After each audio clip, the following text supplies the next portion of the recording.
I'm stopping it. Or pausing it, I should say. Okay.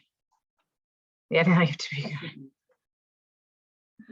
All right, hi folks. I just wanted to let you know that Dr. Pfeiffer is up here.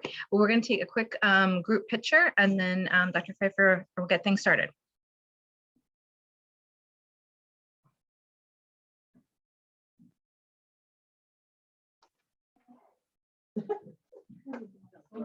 I scared him.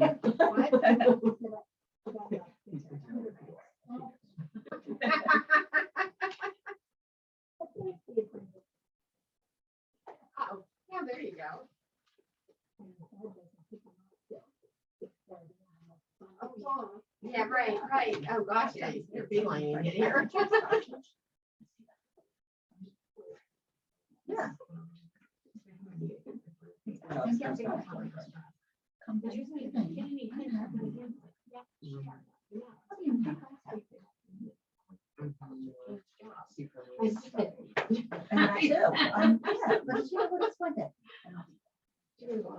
on the table possibility.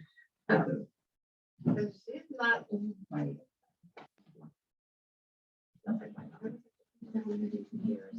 Other 40, hit 33, that's been done. That's bad. Yeah. That's sick. Yeah. There's something wrong with you. Right, come on. Yeah. Folks, we're gonna take our group picture. So we're actually gonna have you guys line up back here. Picture time. Picture please.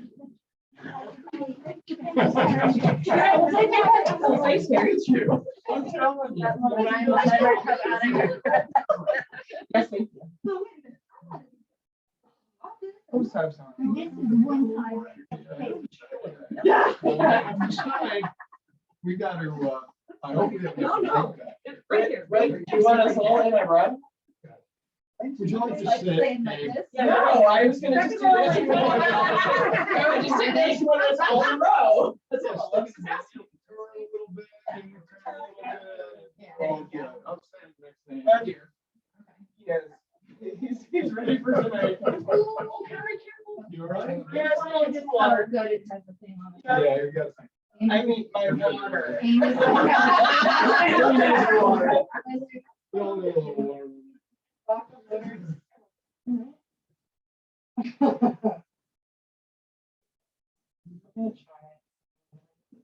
Yeah, no. We could move, well, we could do that, or we could move this. Yeah, let's do that. Let's all regroup. Just watch the cord for the. Yeah, no tripping on the cord. No, we're going that way. Oh, wait, this one. Better side. Yeah, wait, which side? Yeah, this is. You're going that way. I'm going this way. Oh, Yeah. my better side. Okay. Oh, wait a minute. Don't care. Let's size you up a little bit first. Or you gotta, yeah, you gotta get closer. Sorry, I didn't tell you. Pretend to like people. Here we go. Okay, we good? Again? Again, yep, as good as it gets, Abe. Yeah, table's in the way, right? We just can't win. Well. You want to use the table? Yeah. Well, we could all move to What are you this. thinking? Yeah, all right, here you go. Try this. Get this out. Oh, we're gonna do fire. Let's try fire. Don't trip. This is exercise. All right, who's gonna be Exercising. claustrophobic in the corner? I'll get that. Yeah, we can get that. Rosie's in the corner.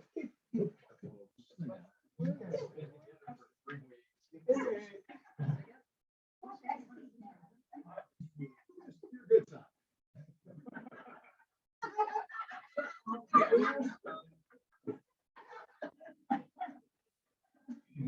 I'm glad these weeks are over now. All right, I think we got it, guys. 1, 2, 3.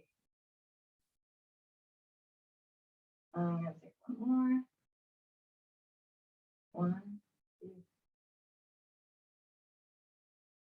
Good? Okay. Good, we're good. Thank you. We'll get this out of the way for right now. Going this way. Okay. Okay. So, what do I got? Those are my questions I want to answer, and this is everything everybody got. Is there anything in there particular I need to review, or is everybody? Everybody's cool. Okay. Okay. Cut my head off. Okay, everybody. There we go. Okay, so my clicker is here. We're good. We're good. It's been on. So I'm telling you, Barb, you are live tonight, girl. Let me tell you. You are definitely. All right, so let's see what we got cooking. Everybody's on, yes, and Kathy's gonna be a little late, but that's okay. Her, did you get squared away with Kathy as far as the cleanse, SP cleanse? You saw my note? Yes. Okay. I'll just make sure she knows that when we see her. Okay, weights. We got 2 weights we don't have. So Steffi on there. Steffi, when you get a chance, okay? Oh, we already got it. Don't worry. Kurt got it. Oh, good. Okay, I'm late today. I'm sorry. Sorry, Steph. That was me. That's okay. No, I'm very late. Wow, good. So that's 6, 7, 8, 8. Okay, 8, 8. So we're gonna make that 9. And that makes that 1, 1, 0. And we still haven't gotten this one. So if I use Tammy from there, we were 6. All right, so I'm gonna make it 6. So if I guesstimate on Tammy's weight, I'll use her last one. And everybody else's, you guys, in 3 weeks, not that this is what we're doing here, but in 3 weeks, you lost 110 pounds collectively. It's pretty darn good. 110, baby. All right, love it. Yes, you do. You all have a few days to go, actually, and a couple beyond that for some of you. Questions? I had a couple things here. Okay, Abe. Can I put a question? Well, no, a comment. Oh. You don't have to. I said, put it on the desk when we're through, Lauren. Yeah, so I'm going to try and come up with some alternatives to some of the things that you crave. And I continue with shakes and supplements. Could you please provide guidance? Okay, so this one is an important one because the question is for everybody online there. I'd like to continue with the shakes and supplements. Could you provide guidance? So that's an important question. It's something I like to emphasize at this point. You're not done unless you want to be done. So you can continue doing the cleanse technically. Okay, you have the stuff you need, really. You have the knowledge and information. You have the SP complete. And anything else you need, we could provide for you if you want to. And even if you want to continue doing some of the SP cleanse, because I talked to Kathy today about that, because Kathy felt that she wasn't doing as well on the SP green food as she was on the SP cleanse. So I said, well, you can continue using it. I don't want you to use it forever. Although I have to say, with my supplements, when I put them together, all of this last time I did not put them in. But usually I'll put 2 SP cleanse and 2 SP green food in my supplements that I take every day. And, you know, I just take them routinely. Can you do the, your protein drink? Yeah. And not take your supplements Sure. And still lose? Or yeah, is it- and now the thing I want you to understand, so the question was, can you still take your SP complete shake and not the other supplements and continue to lose? Yes. That's my breakfast. Like this morning, my breakfast was my shake. I put the whey pro in, which gives me a little extra protein. And I put, as I said before, I don't use a banana. I put the spinach in. I do use the greens first. Thank you, Abe. But I use the chocolate one. So that gives it some chocolatey flavor. For me, I like that.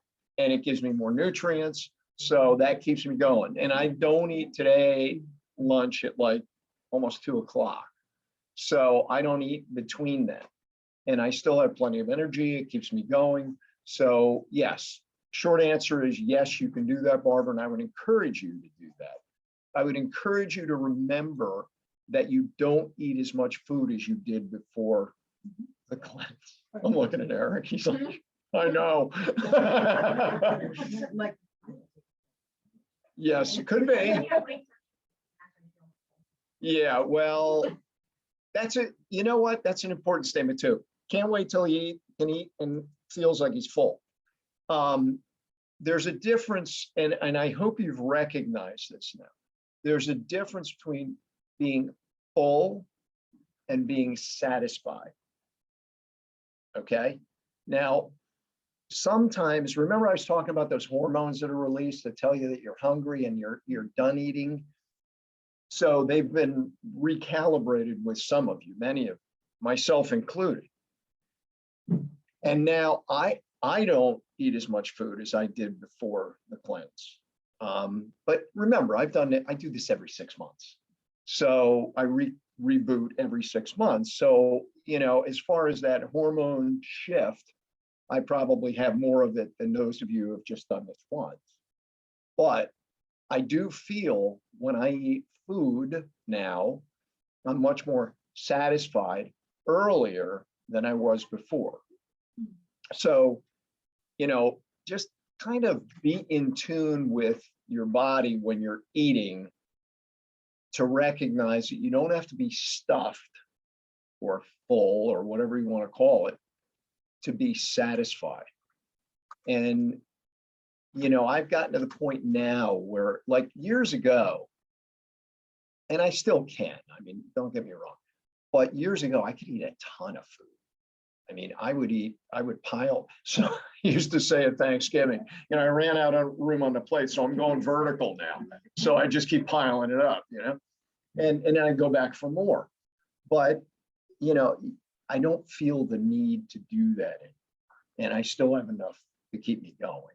So two good points. And we're going to do this tonight a little bit, pick up on some of the words and thoughts and concepts that you have and that you've developed since we started the cleanse. I just want to look at what you guys got in your notes today to make sure, yeah, okay. Yeah, stress information. And there's a stress, excuse me, there's a stress questionnaire in there that I would encourage you to fill out. It's a self-assessment kind of thing that you can fill out yourself just to rate your level of stress. A lot of good information in there about stress that I think you'll find helpful, beneficial, informational. And, you know, so just take some time and look through that. Yes, Rosie.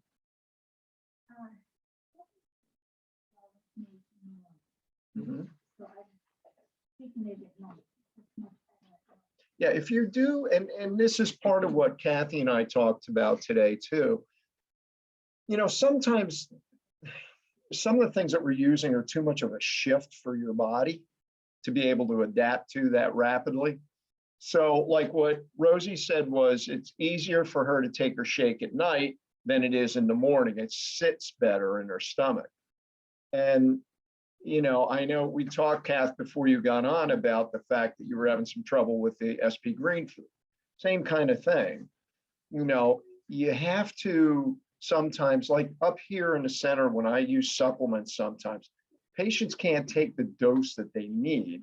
So we have to do what we call dose up. We'll just start at a low dose and gradually increase the dose till they get to the point where they need to be. So, you know, there's nothing wrong with shifting the timing around either, Rosie, if that works better for you, okay? Also, in your materials tonight, you have some information about seasoning foods without salt. So, you know, in our culture, the seasonings we use most are salt and pepper, right? But there are a lot of other seasonings that you'll see here that you can use, and we break it out with specific foods that you might want to use it with. Now, notice in the left-hand column, there's pasta and potatoes on there, okay?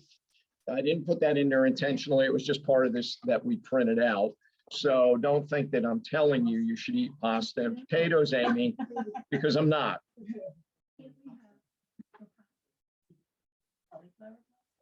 Yeah, and this is part of what we're going to talk about tonight. And I want your input on all this too. But Barb's question was, can't we do cauliflower pasta?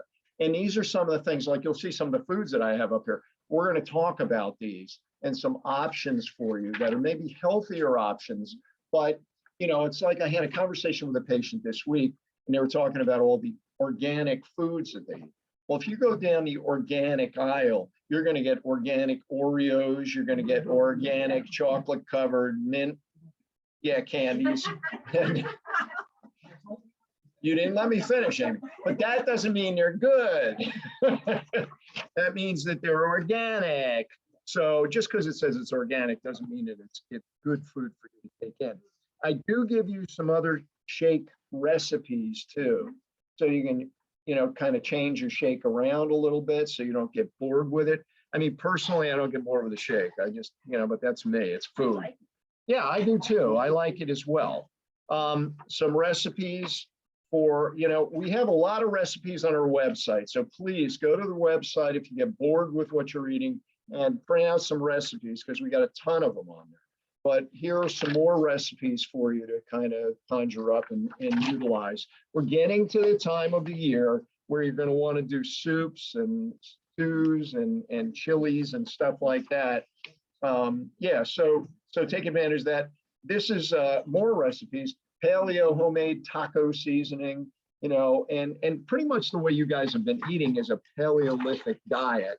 So if you look for things in that paleo world, you'll find a lot of variety. And then there's some dressings that you can make as well. And then there's one more recipe for pan Moroccan spiced chicken. So keep it interesting. Keep the variety in your diet because that's what will keep you from getting bored with your foods and with your diets. Yes.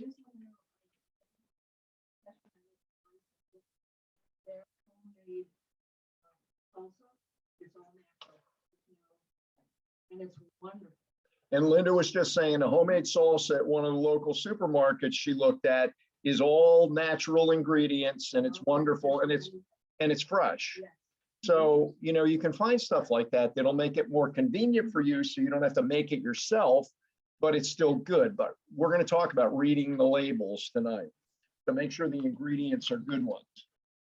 Okay, so let's see where we are here. If I can get, I think I got my things mixed up. Yeah, I did. Okay, you go back there. So the highest reward for a person's toil is not what they get for it, but what they become by it. And you put a lot of work and energy into what you've done. And I do not want to see you self-destruct. I want to see you continue to be able to do what you've done, maybe a little variety to create some more interest, but to continue and not just like, okay, Monday, I'm going to go have a pizza and, you know, beer and tacos and cheese and eggs, no eggs. But we're going to talk about how you can continue on your merry way here. So where do you go from here is basically the question. And the one thing I don't want to see you do is return to all those things you did before. I call them the past evils, but and it really won't happen as long as you have reconceptualized what we've talked about, you know, what food really is, what product is, and trying to avoid the product and continue to consume food.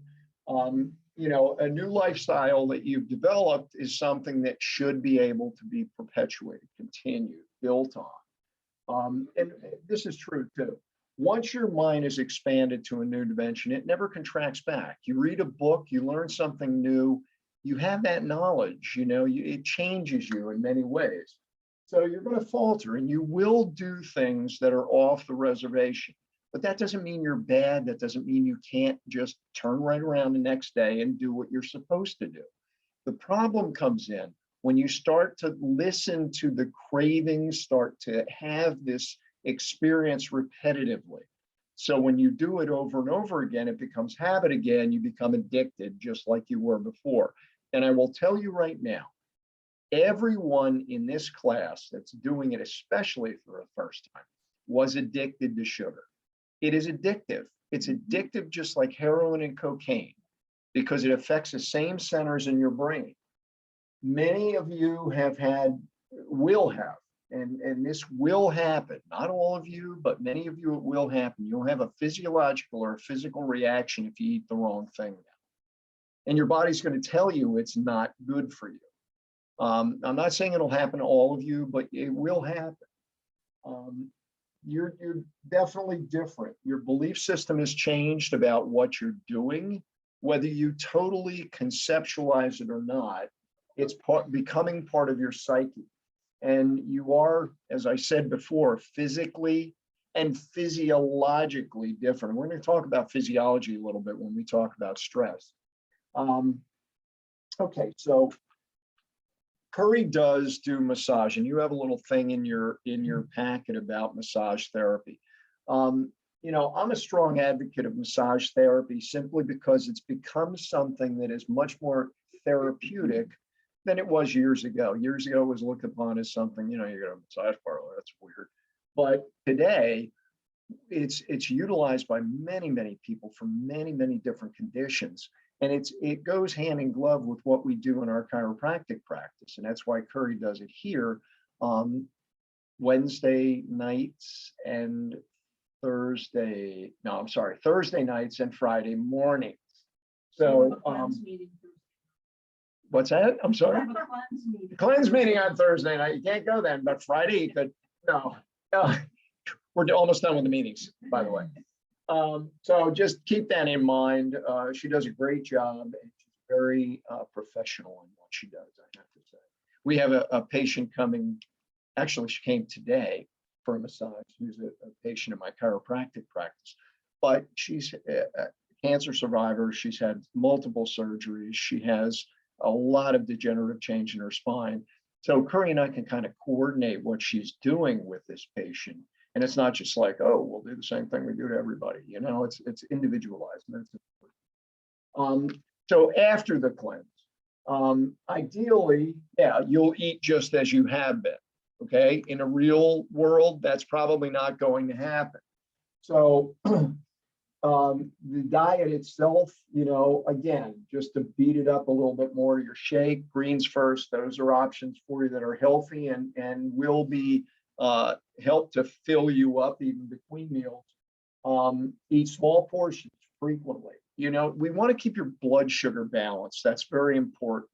And that's why we talked about getting more protein in when you were feeling hungry, especially somebody built like Eric who burns it up so fast.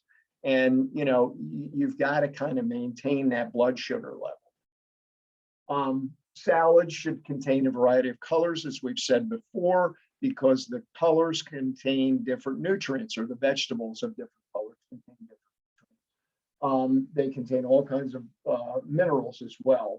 I go into when I eat specific things, but you know, your day is going to be different than mine. Linda and I talked a little bit about when she gets an opportunity to eat, which isn't very often while she's at work, and she has to just do it fast. So what about like a wrap sandwich? Well, look, ideally you want to try and stay away from wraps. Now they make gluten-free wraps, and why would that be better? Well, it doesn't contain the gluten component of the wheat, which is problematic for people, creates inflammation. But at a minimum, if you have no other alternative, take a bunch of the wrap off, because you know for a fact they wrap the wrap to make it bigger. The ends are puckered in so that there's a bunch of wrap on the end of it. Don't eat a lot. Sometimes we'll actually get a wrap that has cheese on it, okay? And you want to be careful with that. But then we'll take the whole wrap off and just have the cheese. You can also ask for a wrap in lettuce, a lettuce wrap, okay? And they'll do it. I mean, nowadays they do all kinds of stuff that they never used to do because people want it. So think about some of those alternatives.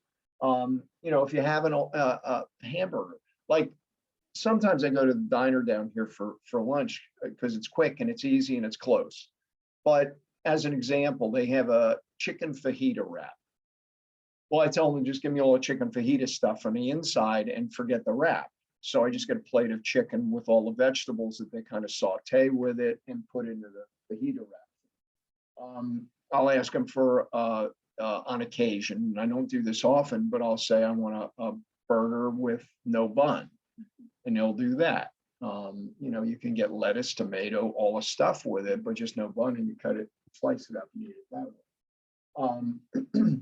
And dinner, again, don't forget that you want to consume vegetables. You do not have to consume a starch, whether it be a potato or rice or whatever. Just get extra vegetables and be creative with the way you prepare them. You know, we talked about some of the ways you can bake things with seasonings and it'll caramelize and it's good. And, you know, desserts, forget desserts. And it really does take work to get to the point where you can go out to a meal and they bring that big tray of desserts and tell you all about it, or they have a list of desserts.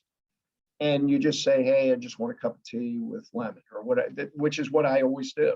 And they know it. They don't even, you know, if I go to a restaurant that I deal with routinely, like we go out to dinner sometimes, they already know I'm not going to eat the dessert. So they don't even worry about it. They just bring me a cup of tea and lemon. They know to do that because they know what my mantra is. And I've said this to you guys before, I can't stand up here in front of you and tell you to do these things if I don't do them myself. Do I get off the reservation every now and then? Yeah, but I don't go crazy, and I'll show you some of the things that I will do.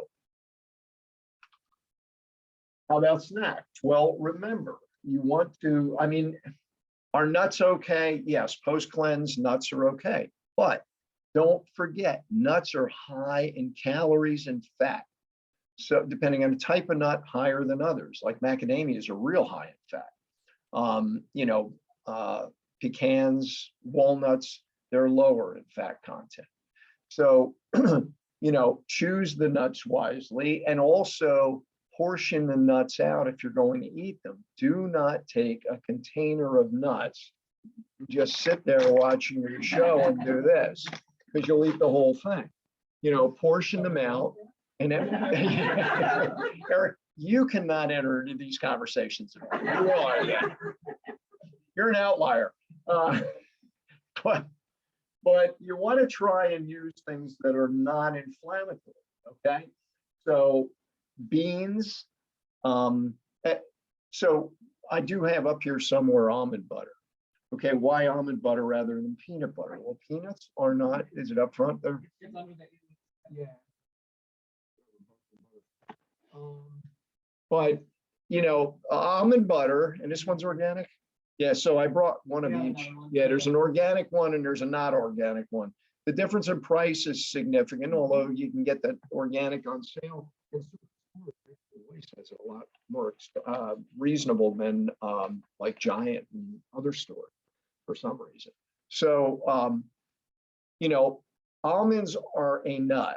Peanuts are not nuts, even though the name says they're nuts. They're not nuts. They're legumes, they're beans. That's why they called them goober beans years ago. But they contain something called arachidonic acid, and arachidonic acid tends to be inflammatory. Now, peanuts are inexpensive, so peanut butter is less expensive than almond butter or cashew butter.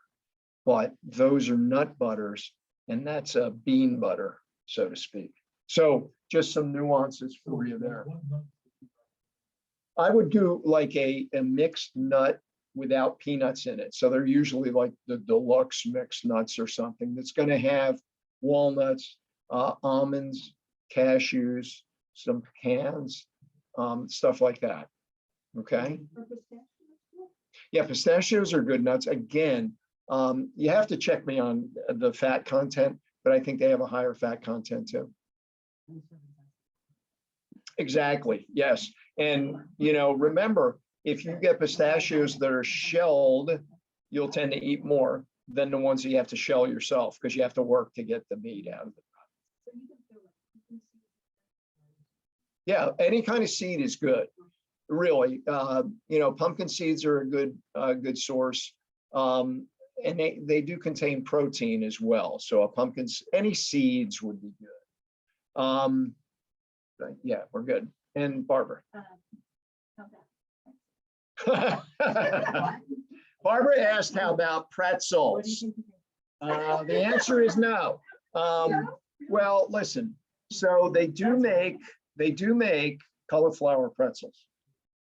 Yeah. Yep. I don't know if Giant has them. BJ's has them. Yeah. And they have the cauliflower, the cracker things. I got this, which is a tortilla chip, which is cauliflower. Okay? But again, you have to read the label. So let's see, 10 chips, 19 grams of carbs, I think. Yeah, 19 grams of carbs, as opposed to, there's something else up here. These guys, which are cauliflower sea salt stalks, 24 of them is 19 grams. You can eat more of this than you can of this. They do make pretzels. I didn't get any, but they do make pretzels the same way. Sorry. I didn't get everything, but I got some of them. But the pretzels are, yeah, right. The pretzels are lower carb too. So the key ingredient in pretzels is wheat flour or flour, but wheat flour, which means, number one, they're going to be higher carbohydrate content than will cauliflower. And these don't taste bad. They don't taste yucky like you're eating cauliflower. And number two, the wheat pretzels are going to be higher. Like, you can eat many more of the cauliflower pretzels than you can of the wheat pretzels and have lower carbohydrate intake. Okay. Good on a pretzel thing. Okay.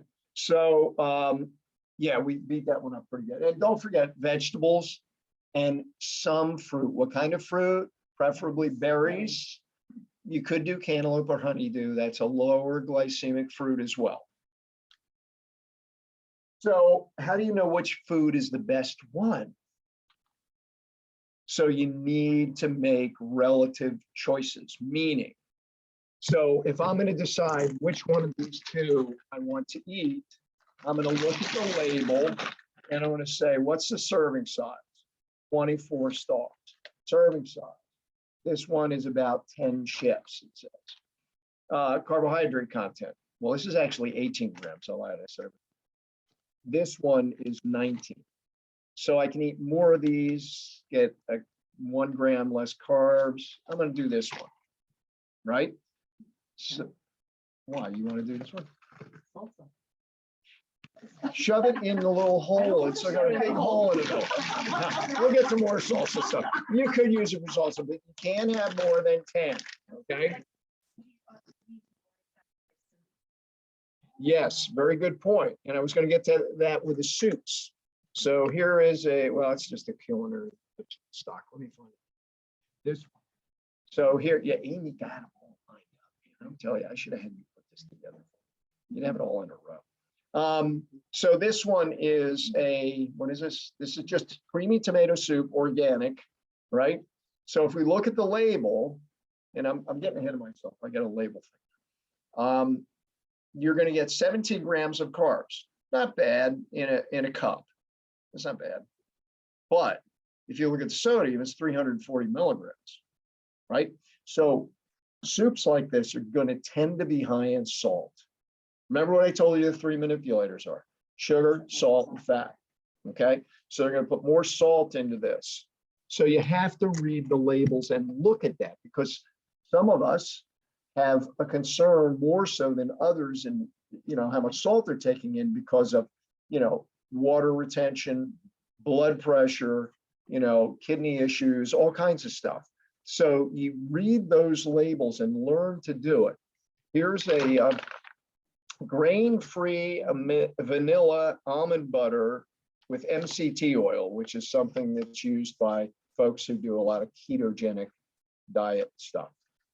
But with this one, a third of a cup is going to give you 9 grams of carbs.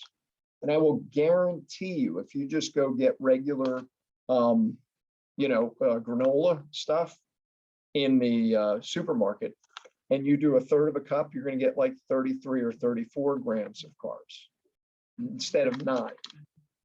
Could you be concerned about the amount of carbs? Yes, And that's so the how point. many- I know, but I'm saying like how much. Okay, so that's a good question, Barb. I always get asked, how many should I take? Well, listen, first of all, everybody's different. So for me to just stand up here and say you should only, because I know people who do a ketogenic diet, they will not eat more than 50 grams of carbs in a day. And some of them 60 grams. That's it. They won't eat more than that. But, we're not doing ketogenic. Okay, we're not doing a high fat diet, which they do. We're doing a paleo diet. So, as far as carbohydrates go, yeah, you can eat more. But my point with this relative choices is you want to make the right choice about what you're eating. So here's Mary's Gone crackers, right?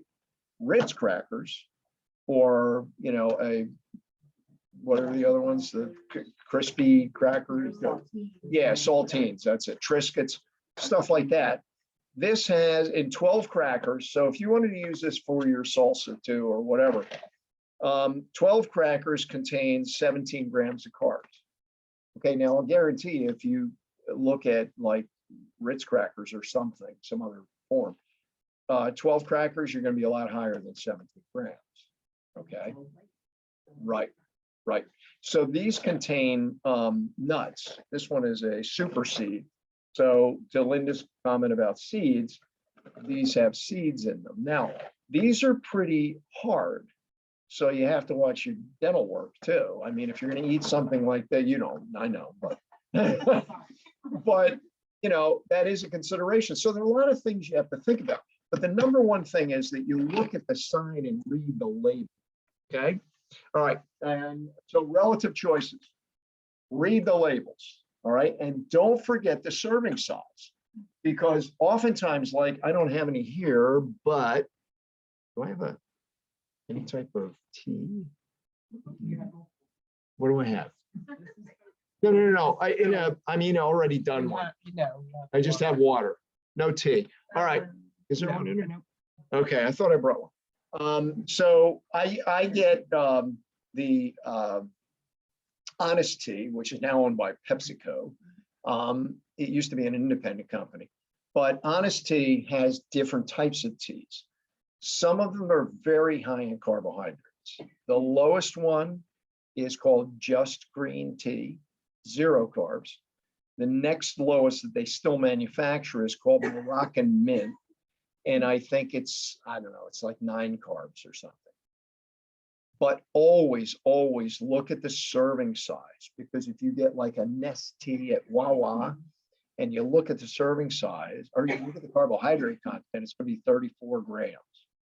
If you look at the serving size, it's going to be 2.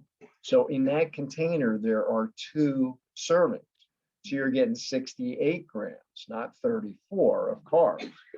You have water, Rosie? Do you need water? You need water. Okay, water. Thank you, Eric. I was going to give you this water, but that water is okay too. Purity.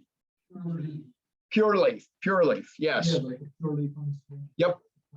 Yeah, I've gotten that before. It's not organic, but it's okay, And remember what I said about the teas. You got to be a little careful, because organic, tea is relatively high in herbicides. So, you want to watch it, that's all. But reading the labels is the critical issue. Now, you may want to read saturated fats as well, okay? Because you don't want to get a ton of saturated fat. Remember what they manipulate. So you want to keep your salt level down, you want to keep your carbs down, you want to keep your fat down. And the foods that you eat, you have to look at that on each one. This, as an example, this is just water. So, you're going to get 0 on every, it's pretty much 0 on everything. Fat, sodium, carbohydrate, protein, you get nothing, but you get water. Don't choke me. Rosie's doing it already. Don't do it. You doing better? All right, good. All right, so look at those. I'm so happy. That's one thing I'm glad the federal government did do, was put these nutrition facts labels on food. Now, what do you want to eat? I think it's important, and you guys online too, it's really important that you let me know what foods besides mac and cheese that you want to eat. Okay? Not today. Okay, somebody's got some. No, that's me. I'm talking. All right, so my Italian girl over here wants to eat pasta, and I think others do too. But So I you're haven't eaten, like, being 100% Italian. I've gone to eating, bad pasta. right to like eating better full grain forms. or Right. cauliflower or the red pepper. So Butter, two like brown rice. two ultimate pastas substitutes are zaghetti. What do they call it? Zaghetti, the thing you make out of zucchini. Zoodles, yeah. That doesn't. So zoodles is one option. All right. Well, listen, not everybody's 100% Italian. All right, bear with me here. I'm going to get there. Just give me a second. So zoodles are one option. The other thing is spaghetti squash. I know, don't say anything, but that's another option for people who aren't like 100% Italian. But then, yes, you want to look at using alternative forms of spaghetti or noodle pasta. So, there is cauliflower pasta, there is bean pasta, which is still going to have, so a lot of carbs in it, but no inflammatory carbs. So that's an option. Just remember that will put weight on. So if your concern is keeping the weight off, you're going to put weight on by eating that regularly. Okay. Periodically, that's okay. Okay. But regularly, not good. And if you know you're going to be eating that, try to eat it as early as you can in the evening and try to cut back on something else during the day, and then you'll compensate a little bit, okay? Anything else besides my pasta girl? Dr. Pfeiffer, Yes, I was wondering, what about like wraps, like a wrap, so that you can, right. you're not eating bread, but you're like wrapping your sandwich, your chicken, and your vegetables in a wrap. So Now, you think Rob, that you're eating the sandwich. yeah. So what I said was just try to unwrap some of it, tear it off, and just leave it. Or another option is if they're making the wrap for you, you can ask them to make it with lettuce and do a lettuce wrap. Okay. A lot of places will do that. Wawa's not, but if you're going to get a wrap and you can ask them to make it alternatively, ask them to do a lettuce wrap. If you can't get that, then just unwrap some, because they put extra wrap on it. You can take a layer off, you can pull the end off because they just shove it in and pucker the end so that it contains the food inside. But you can pull that out too. Yeah. So, and I said earlier, sometimes I'll get I guess it's a tuna wrap, but we put cheese around it. They put cheese around it. So we literally will take the whole wrap off and just eat the cheese and the tuna and the lettuce and tomatoes, whatever's in it. And that way we can totally eliminate the wrap. Okay. Now, they also make gluten-free wraps. So that's an option too. It's not going to decrease your carbs, but you won't get the inflammatory grain, weed out of it. Yeah. And I'd like to have a pancake. Oh, you did say egg. Did you say egg wrap? No, I would like to have a pancake. Oh. Well, on our website, in the recipes, there is, and Amy brought this to my attention with the egg comment, there is an egg pancake that we have on there. And it tastes really good. It tastes kind of like pancakey, but it's made with an egg. Okay. Okay. I'll Sounds try it. weird, but I've had patients up here in a center who have tried it and they say they really like it. So it's an alternative that's going to give you the protein, but not the carbs. Okay. And I'm sure, there are recipes too for like almond flour pancakes that you can make. The alternatives as far as flours go would be almond flour, coconut flour. I really want to try and steer clear of potato flour and rice flour and stuff like that because it's higher carbs. But those others are options for you. But again, remember, when you start going into that end of things, if you want to lose weight, it's not going to happen. You'll probably put it on if you start using those foods, or at least not lose. Okay. Barbara first, then Linda. She beat you. Regarding your that only non-dairy. You mean not putting any in? You said tea? Oh, cheese. No.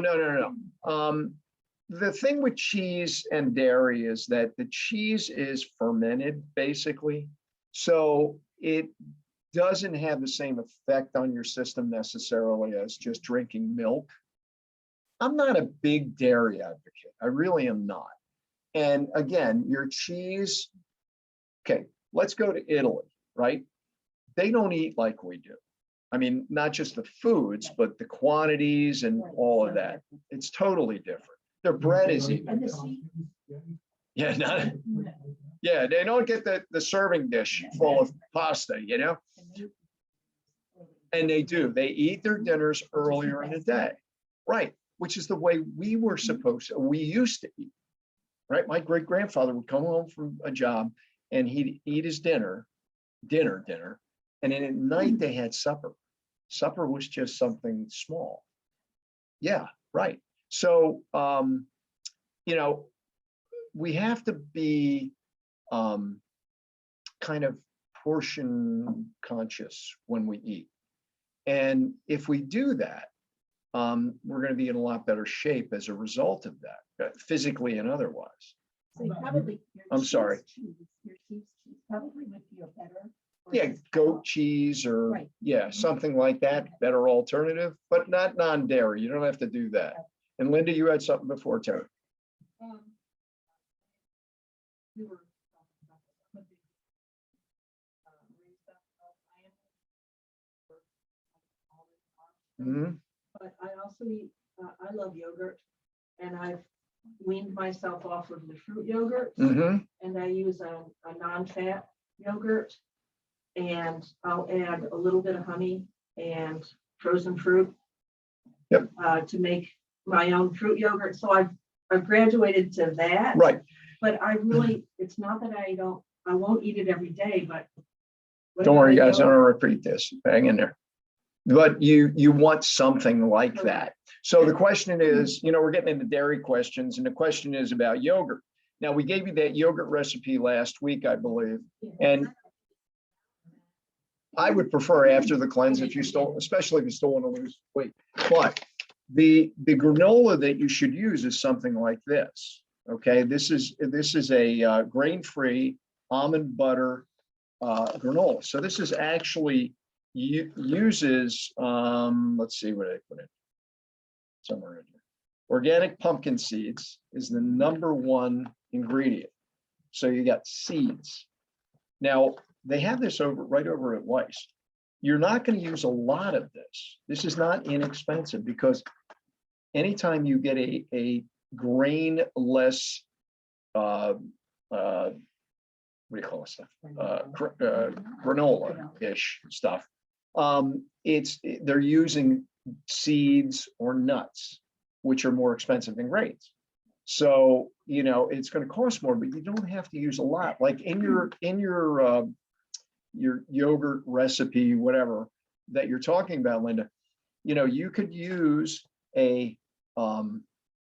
plain yogurt that's unsweetened and put a little bit of this in to give it some texture, some crunchiness, and put in your berries. And I want you to get to the point where you don't feel that you need to add the honey. Okay? Because I don't put a lot of honey in, Mhm. but I do add a little bit. Yeah, and Linda made a good point. This is a process. These are baby steps. We don't just get there all of a sudden. We do a little bit at a time. So this is a better alternative than what you were doing with the candy yogurt, I call it. You know, what you used to eat. Because there's a lot of sugar. That- Tons of sugar in these yogurts. And listen, they capitalize on it. And this is what I was talking about earlier with organic foods. Oh, it's organic yogurt. Who cares? Look at the label and see what's in it. I don't care if it's organic junk. You don't want to eat it. If it's organic candy, you don't want to eat organic like this. This was for our grandkids. Look at it. Annie's homegrown organic bees, bugs, and butterflies, right? Strawberry, raspberry, and apple, flavored with other natural flavors. So it's, okay, so one pouch, I don't know how big pouches are.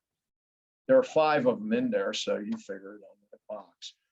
But one pouch is 19 grams of carbs, 12 grams of sugar. So, I mean, it's portioned out. You know, my wife got it for the grandkids for, I don't know whether it was for Halloween or something, but, you know, you're still getting 19 grams of carbs, even though it's organic and it's sugar. So what's the number 1 ingredient? Organic tapioca syrup, organic cane sugar, organic tapioca syrup solids, water, organic pear juice, which is loaded with sugar. What else? Flavors, organic sunflower oil, organic color. I don't know how to, oh, they get it from carrots and stuff. And black currant extract. So it's all organic, right? Is it good? I'm gonna tell your wife that's not good. No, it's not good for the grandkids. So, you know, here's your Kind bar, right? So everybody, oh, it's healthy, it's good for you. Well, this is a small Kind bar. This is what they call minis, right? And you know, I mean, let's look at the content. So your carbs in this are 8 grams. So that's not bad. You know, if you wanted something to give you that sweet treat, 8 grams, not bad, but you're not gonna, well, sugar is probably relatively low, let's say. So sugar content is, carbs are 8, total sugar is 3 grams. So that's not bad. So now, yeah, but that's it. That's the teeny, you know, like the minis. But somewhere in here I've got Right here. this one. Yeah, this is the chocolate I like right here. Yeah, no, it's 100% cocoa. So the thing I want you to understand about chocolate is this is 88% cocoa. So this is 100%. The kids got me this one time years ago as a joke. Here, Dad, you'll like this stuff.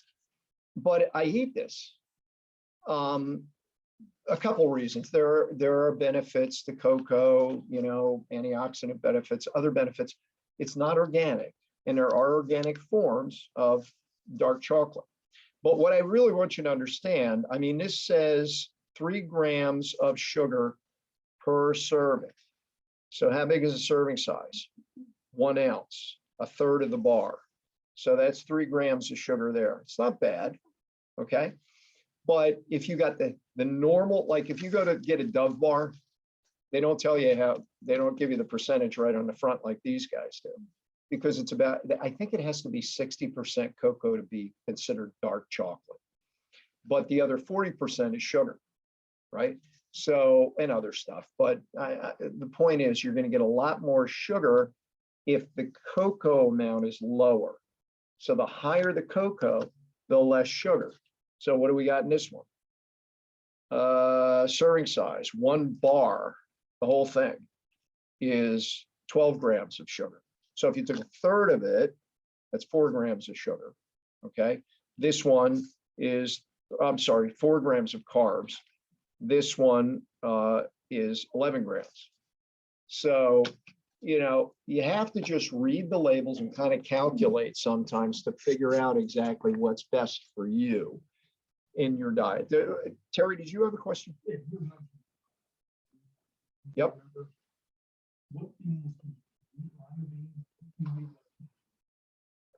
So I'm not saying you can't eat beans. If you want to make chili, right? kidney beans, pinto beans, lima beans. Yeah, but recognizing that they're higher in carbohydrates. So somebody like Eric, he burns it up, it's fine. You know, he's going to have his chili at night, whatever. Somebody else, you know, may say, you know, I'm going to have a smaller portion. I'm going to eat it earlier. I'm going to eat something else, you know, less of something during the day. It's kind of factoring it in. Your personal needs, you know, and I keep using you, Eric, I'm sorry, but your personal needs, you know, and that's not to say that somebody Eric's size couldn't have diabetes, right? Because they do, right? So there are many other factors involved with this. But, you know, I don't want to deprive you of those things. I want you to have them. I just want you to realize what you're getting. So when you eat chili, yeah, you're getting a bunch of carbs in. I meet chili over the weekend. Ground chicken. And I put all vegetables in it. Zucchini, onion, mushrooms. So Barb's saying It's she made delicious. chili And lots of without beans. She just put a ton of vegetables in it. And chicken. And chicken broth. And that's another thing. I brought, I don't know if I have chicken broth in here somewhere. Abe. Yes. I do. Yeah. Black box. So, geez, what would I do without James? So this one is free range chicken broth, organic. So you can use that as a stock. And this one, well, again, let's look at the salt, okay? Because you always want to, now, obviously, if you're making it in a crock pot, big thing, you're going to dilute this way down, right? But yeah, but so 2 grams of carbs, but 740 grams of salt, right? And here's a beef one, organic, same deal. This one's 2 grams of carbs, but 570 grams of salt. And that's in a cup. That's in a cup. This is 4 cups right here. So you really have to kind of look at that, weigh it out, determine in your, right. And another thing that you can consider too, Barb's talking about putting vegetables in her chili, but another thing to consider is using cauliflower rice, which, you know, you can use in a chicken rice soup instead of rice, and it's lower carb than rice would be. So that's an alternative for you as well. All right, everybody good? All right, you guys good online? Yes, good. Okay, here we go. Where am I? Yes, I'm good. Everybody's good. All right, so I did that. All right, so stress. This is my favorite part of the whole thing. Whole cleanse is stress. I love talking about it. So, and the truth of the matter is, stress is killing us more than almost anything else except sugar. So stress and sugar are probably close neck and neck. So DVD, yep, stress is killing you. I've done the lecture many, many times. All these things I've done lectures on. And I have DVDs, and you can get all of them if you'd like or not. So if we look at stress and we understand what Hans Selye, who was an individual, a doctor who studied stress many years ago, he determined that there were 2 different forms of stress. There's a good form of stress, because we have to understand not all stress is bad. Okay, there's good stress too, and he termed that eustress. There's also, and this would be like when you were a little kid and you knew Christmas was coming tomorrow and you can't sleep and you're all excited, or you're going out on your first date. Say, yeah, well, that's a different kind of stress. We're going to talk about that in a minute. And then you're excited about that. So, and then the other example would be you're going out on your first date, you get butterflies in your stomach, that kind of stuff. That's all eustress, right? Will you stop? You still remember that? Wasn't that long ago? And the only time in your life that you will not have stress, any stress at all, I don't care if you live in like Nirvana land, okay? The only time you're not going to have stress is when you're dead, okay? That's it. That's the only time there's no stress. There's stress for other people, but not for you. Research has shown that up to 80% of all doctor's visits are due to the adaptive response that you have or our bodies go through in reaction to stressors that the body encounters, that your body encounters. So, and there's a whole new philosophy and a whole new study of this, because we always used to think, and medicine is dogmatic about this, that there's something called homeostasis, and homeostasis is the balance point for everything. And this is how they determine what blood pressure should be. The homeostatic blood pressure should be 120/80, although they're changing. But right now it's still 120/80. Homeostatic blood sugar level used to be 140. Not anymore. It's 99 or below. That's your homeostatic blood sugar level. That's where the balance point is, determined based on research and studies and averages and all kinds of stuff. But there's something now called allostasis, or an allostatic set point. And what that means is, based on the stress your body encounters, called the allostatic load, your body will reset that set point based on that, because it's trying to do something. It's trying to correct for that stressor. So let's say you have high blood pressure. Your blood pressure is 170 over 90, and they give you a blood pressure drug for that, and it brings it down. Any drug will do what it's intended to do. Okay, it'll force your body to do maybe what it doesn't want to do, but it'll force it to do it. So does that correct the reason that you have high blood pressure? No, absolutely not. It just forces it into a different set point. But if you don't correct the stressor creating the allostatic load on your body, guess what's going to happen in a period of time? Your body will adapt to what's being done to it by this drug, and it'll start pushing the blood pressure up again. So this is why people, after a period of time of being on a blood pressure medication, they have to increase the dose, or they have to change the drug, because it's not doing what it was supposed to do for them. But it's really because you've done nothing to correct what caused the blood pressure to rise in the first place. And so consequently, your body's just doing what it needs to do to compensate for what's wrong. So let's talk about some of these stressors. The adaptive physiology or physiological changes that your body experiences in a response to chronic stress. So let's just define that a little further. So your body is ideally designed to deal with stress on a short-term basis, which is the way your body was supposed to deal with stress. So what are those stressors? Well, you're being attacked by something or someone. So you're going to do one of two things, and you all know what they are. It's the flight or fight syndrome. So you're either going to beat them up or fight them at least, or you're going to run away. And then guess what? The stress is over, and then your body goes back to where it was. I'll talk about the things that happen to your body without any conscious thought to compensate for that stress.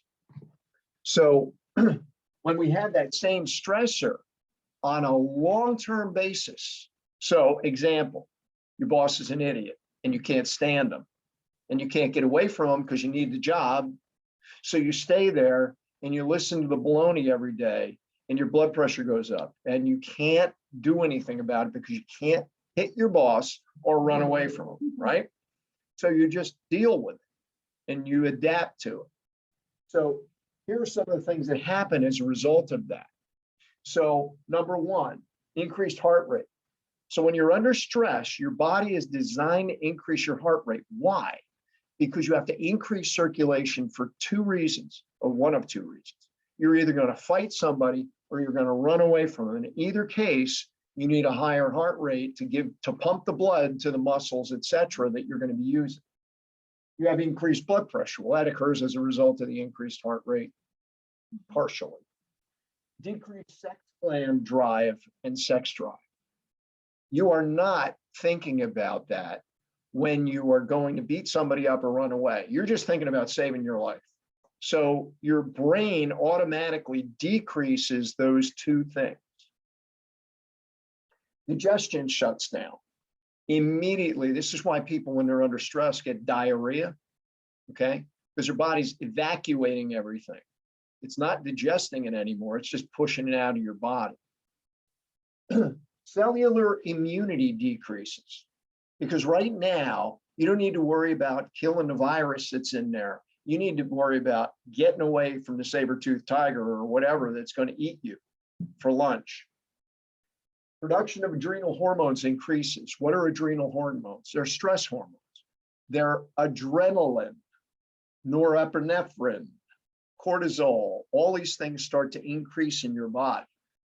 Cortisol will increase the deposition of periabdominal fat long term. Short term, it won't. Long term, it will. Areas of brain, of the brain that process emotion and anxiety are turned up. If you ever talk to somebody like a police officer who's been in a gunfight, you know, somebody's attacked them, whatever, they say they stay jacked up. That's a term you'll oftentimes hear. They're jacked because these brain centers will increase anxiety. They're in a situation, they're like this, you know, guys in Afghanistan or Kuwait, wherever they were over there, they're like looking everywhere. They're anxious. They're ready to, you know, they're watching, they're going to shoot somebody. Tactical learning and focus decreases. Now, think about that.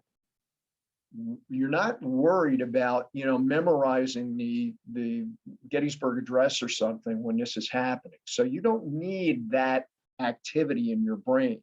Your brain focus shifts to, you know, I got to watch, I got to look at what's happening. I got to be ready for this guy to pounce on me. Your brain is ready for that. It's not ready for you to, you know, study physics or something. Short-term memory is reduced. You don't need to remember what you had for breakfast right now. So that function again, it's like your body is diverting, like in a Star Trek movie, you know, divert all the power to the shields, you know, that's what your body's doing with your brain. It's diverting the power to what you really need right now and not what you don't need. You don't need to think about procreation when you're about to be shot by something.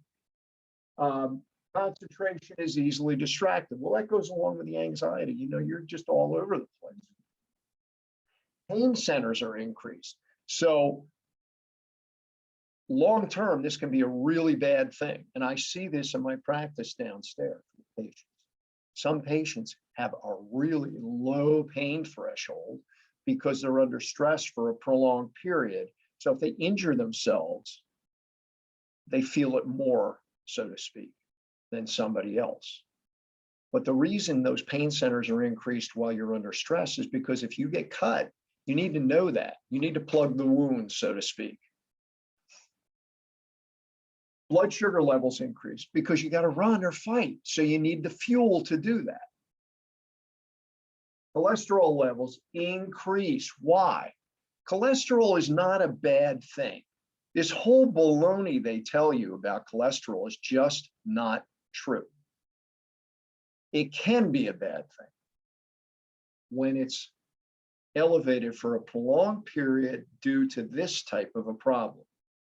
If it's elevated due to your diet, I told you already, I've had patients come into this practice, I've changed their diet, I've done some supplementation, and their cholesterol is perfect.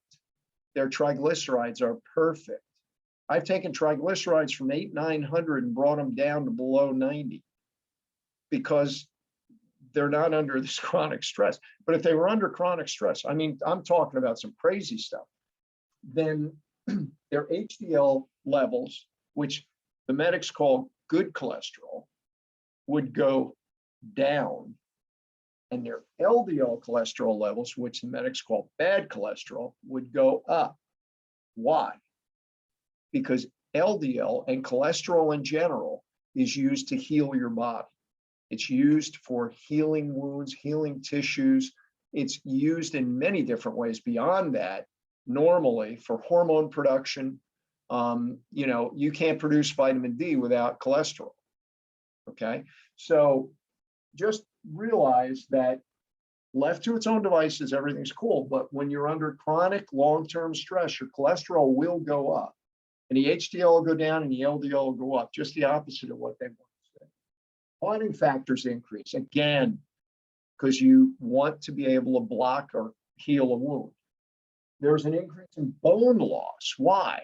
You need calcium in order to heal a wound. So your body is thinking for you and saying, you know what? You're going to get in a fight. You're going to cut something. You're going to break something. We're going to pull enough calcium out that we can shove it into that area to help it heal. Serotonin, that's a sleep hormone, and it's responsible for a lot of other things. It's involved with depression as well. Those levels decrease when you're under chronic long-term stress. So chronic long-term stress does cause depression. Insulin resistance increases. Why? Because you don't want to shove the blood sugar into your cells. You want to keep it circulating so that you can utilize it wherever you need it. Okay, specific areas more so. And fear, anxiety, and depression increase. I just told you part of the reason why. So now let's look at, oh, I'm sorry, you guys don't have this. That's because I put the cursor in the wrong place. Sorry, guys. So I was telling you all that stuff, and here it is. But now look at what we do. What am I doing here? Now look at what we do for these conditions.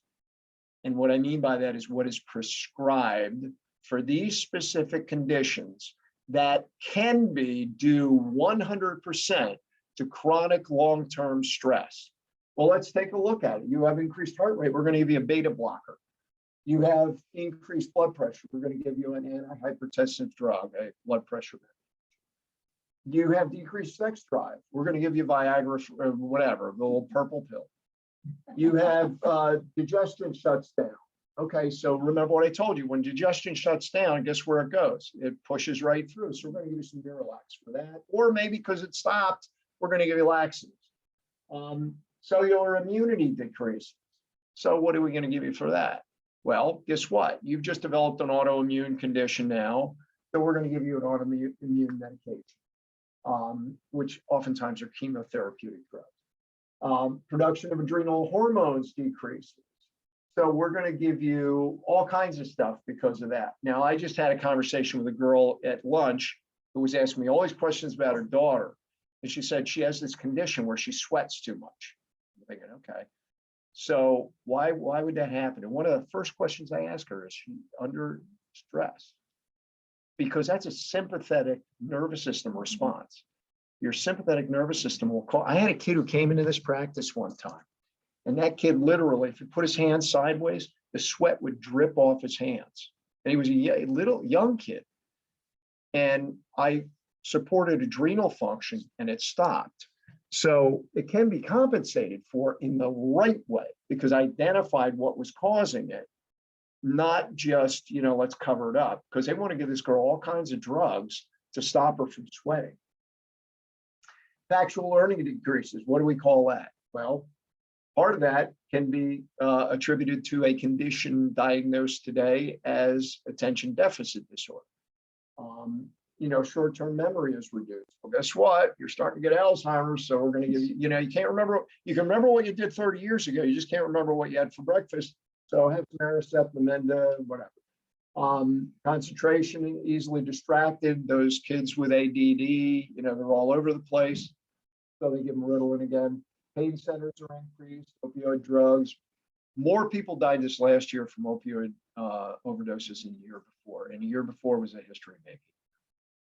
Last 2 years, first time are in recent history, our lifespan has decreased. Used to be 77 years, it's now 75. Part of it was the opioid epidemic. Part of it was the craziness with the pandemic stuff. Okay, pain centers increase. Brain cells shrink due to hormone changes.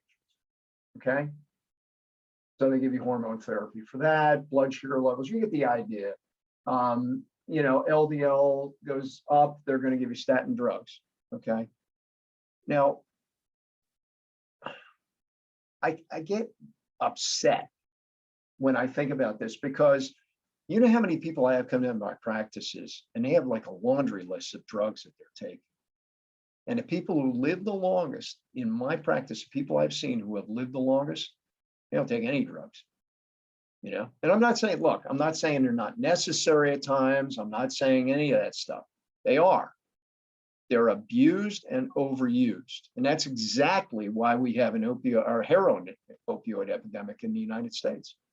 Because they gave that stuff out like candy for years and got people addicted and then said, oh, we're not going to give them to you anymore. So guess what they do?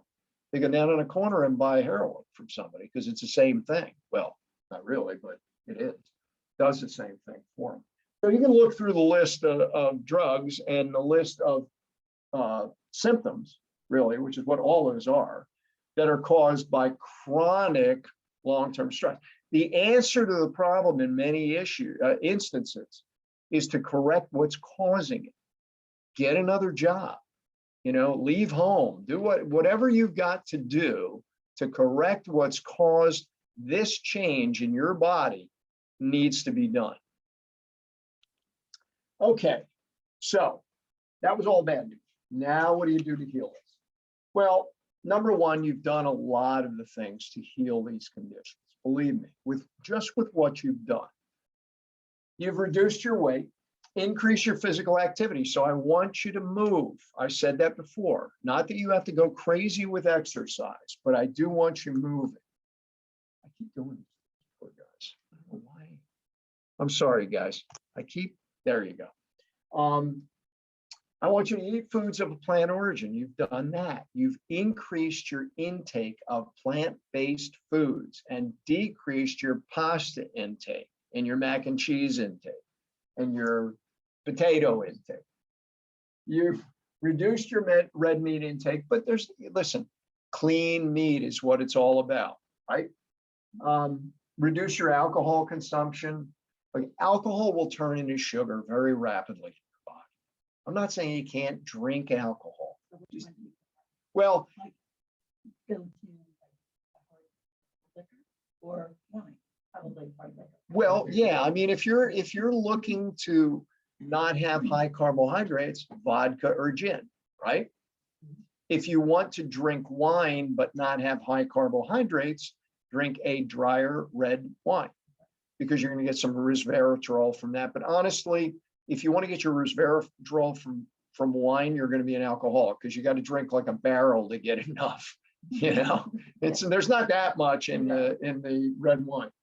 So you know, you want to live your life, but do it in a wise way. As far as the ingredients in wine, you don't have to list them.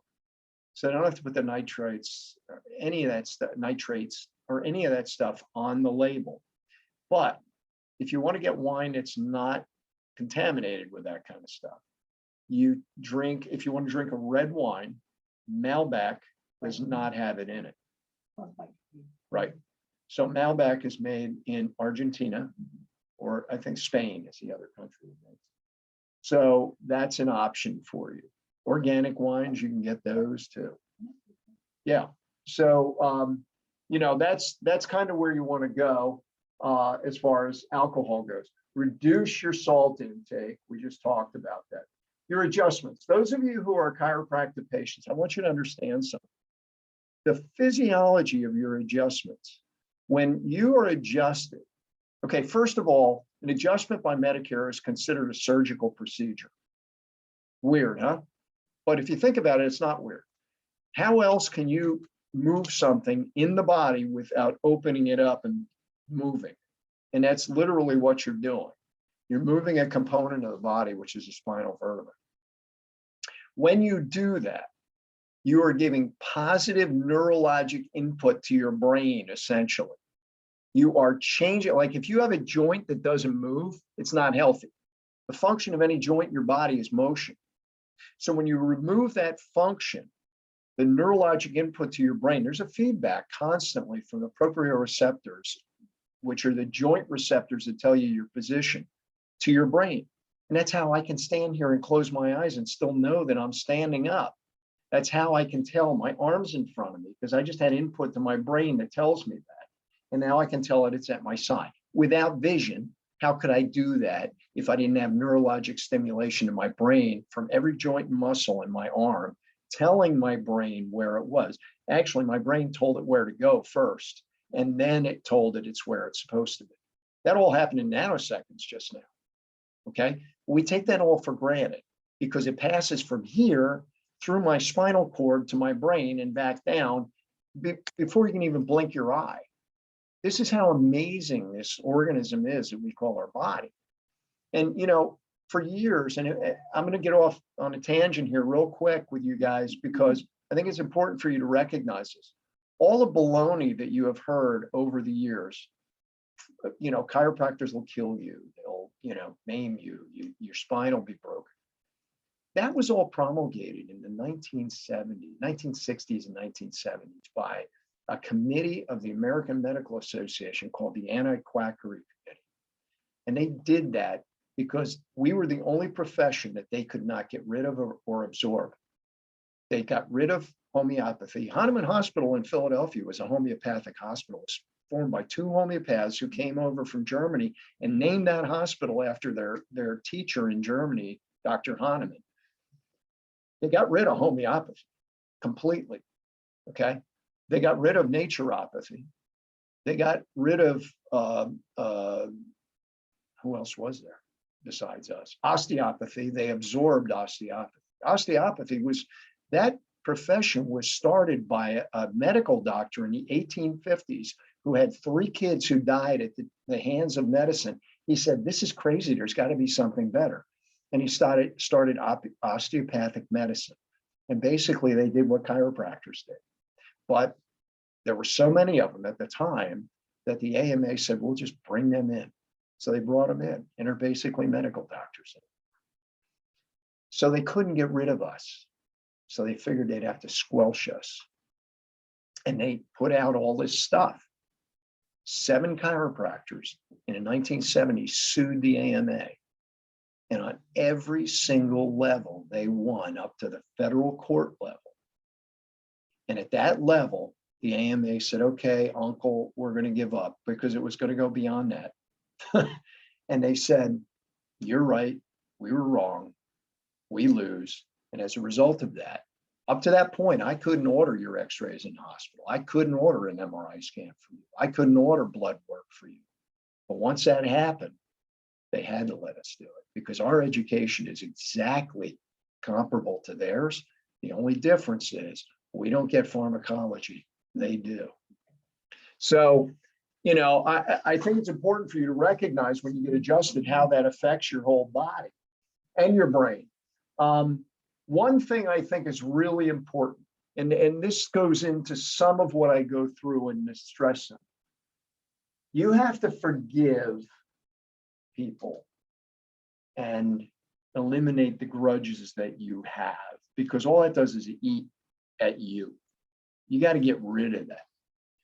The other thing you have to do is sometimes change your self-image. Do you know your self-image, what you think about yourself, is formed by the time you're 5 years old? And who's it formed by? Your parents, your teachers. They make you think of yourself in a specific way. It's one of the most difficult things to change too, but it can happen. And, you know, I told somebody years ago, I actually wrote an article about this.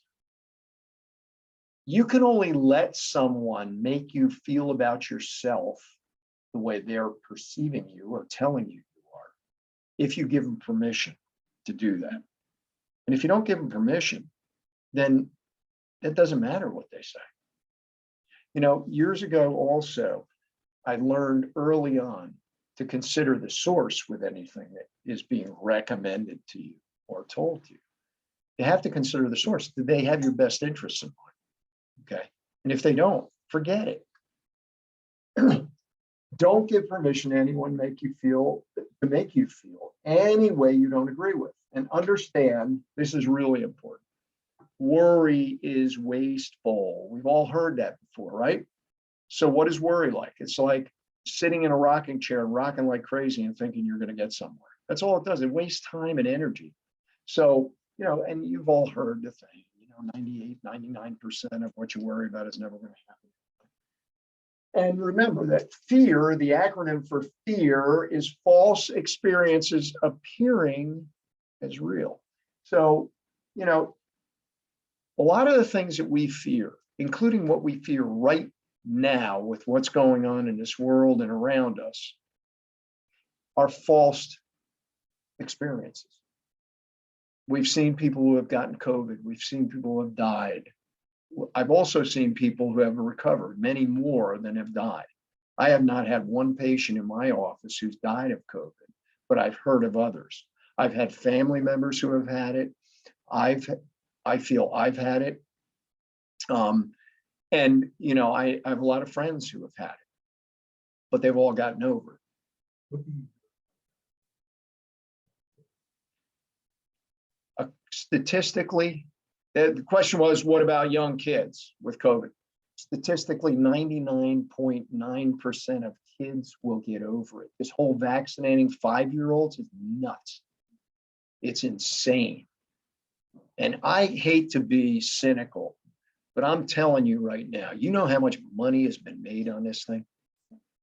And this vaccine is not a vaccine based on the historical definition of a vaccine. Look it up. Go to dictionary.com and look up vaccine. And you know what word you're going to find in that definition? Prevents. You get a smallpox vaccine, you ain't getting smallpox. You get a polio vaccine, you're not getting polio. You get this COVID shot, you can get COVID. And I don't care if you had it 2 days ago. Oh, you get immunity for 3 months or maybe 6 months. We don't know. I don't care. I've seen patients left and right getting COVID that have been vaccinated. Oh, I'm going to wear my mask. Don't get me started on that one.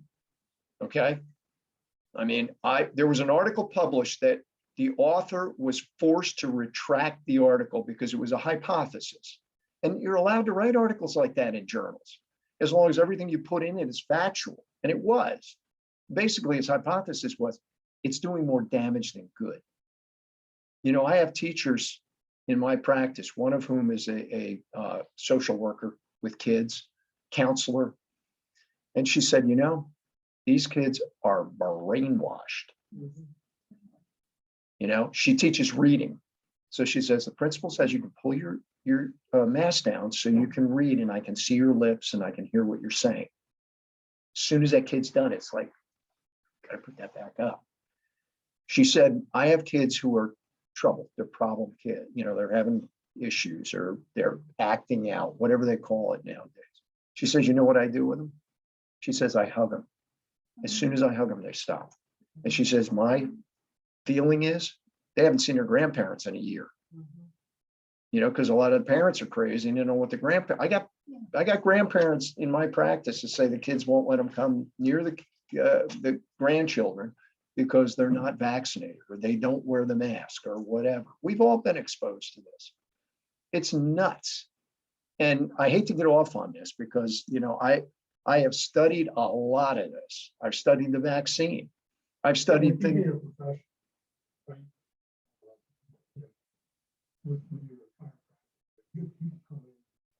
Yep. You don't know enough. Right. Do you feel you're at any risk to have a kid around because you might have been potentially exposed? Well, let me tell you something. Based on what I've read relative to vaccinated people, there's a significant potential that vaccinated people will have COVID and not know it and transmit it. Probably more so than somebody who hasn't been vaccinated and has been exposed to it. And I say that only because if the vaccine works, they're going to have a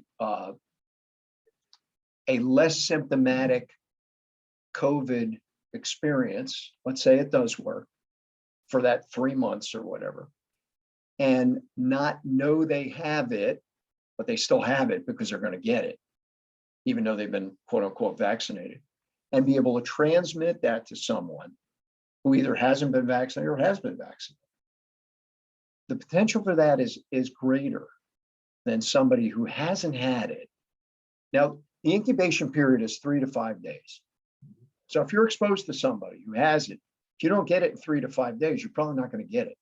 Okay, push it out to 7 days, but you go beyond a week, you ain't getting it. So there are two, okay, just take a few minutes with this. There are two divisions to your nervous system. The first is your innate immune system. So you have white blood cells and things called macrophages. And if you get an infection, that's your first line of defense. Guess what? You don't have to produce antibodies to have that happen. Okay? You kill it off, no antibodies.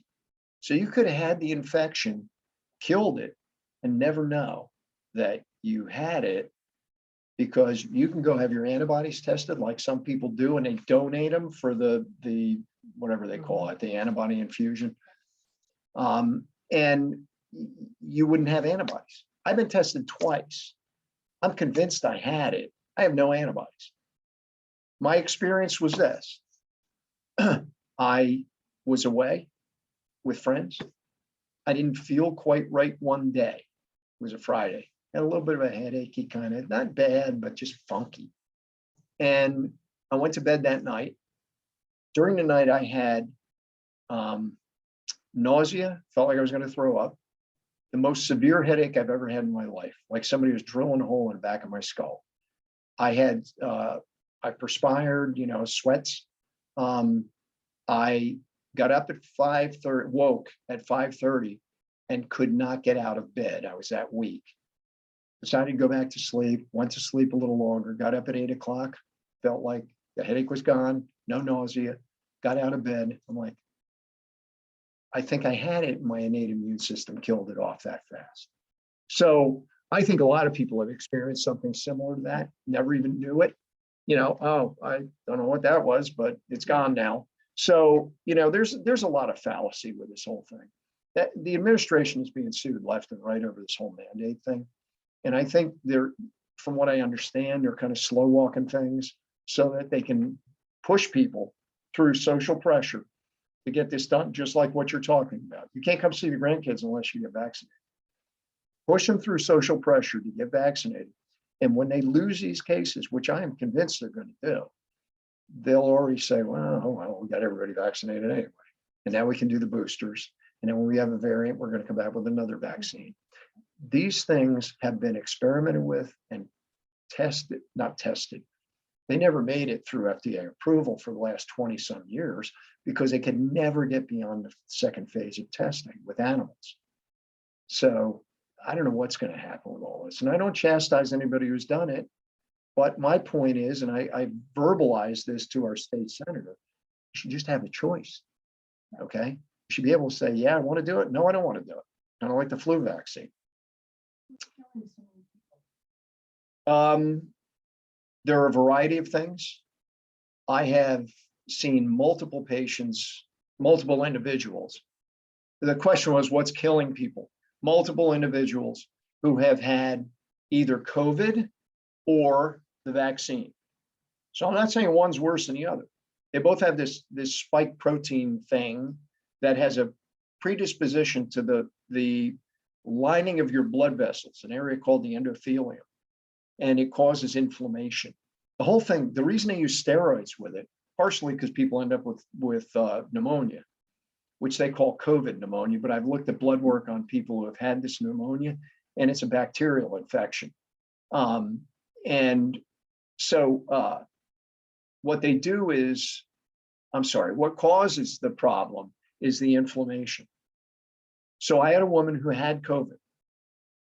I treated her for an Achilles tendonitis and we corrected it. Everything was good. About 3 weeks later, she came in and the same leg was swollen like twice the size of what it should be. I said, whoa. So I checked her out. I said, you got to go have an ultrasound. She goes to her primary care. Yep, you got to have an ultrasound. Gets the ultrasound done. every blood vessel in her leg had a blood clot. I said, I have never seen that before. And guess who else said that? The primary care. I've never seen this before. Now, she had COVID. She didn't have the vaccine. I've also had patients who have had the vaccine and ended up with a stroke. Why? Blood vessels, same thing. It's an inflammatory condition, causes blood clots. Same thing I'm talking about here. Remember, clotting factor increases. Well, if you have inflammation, you're going to form a clot. Okay, that's what causes it. So is it the vaccine? Is it the virus? Is it both? Is it the spike protein?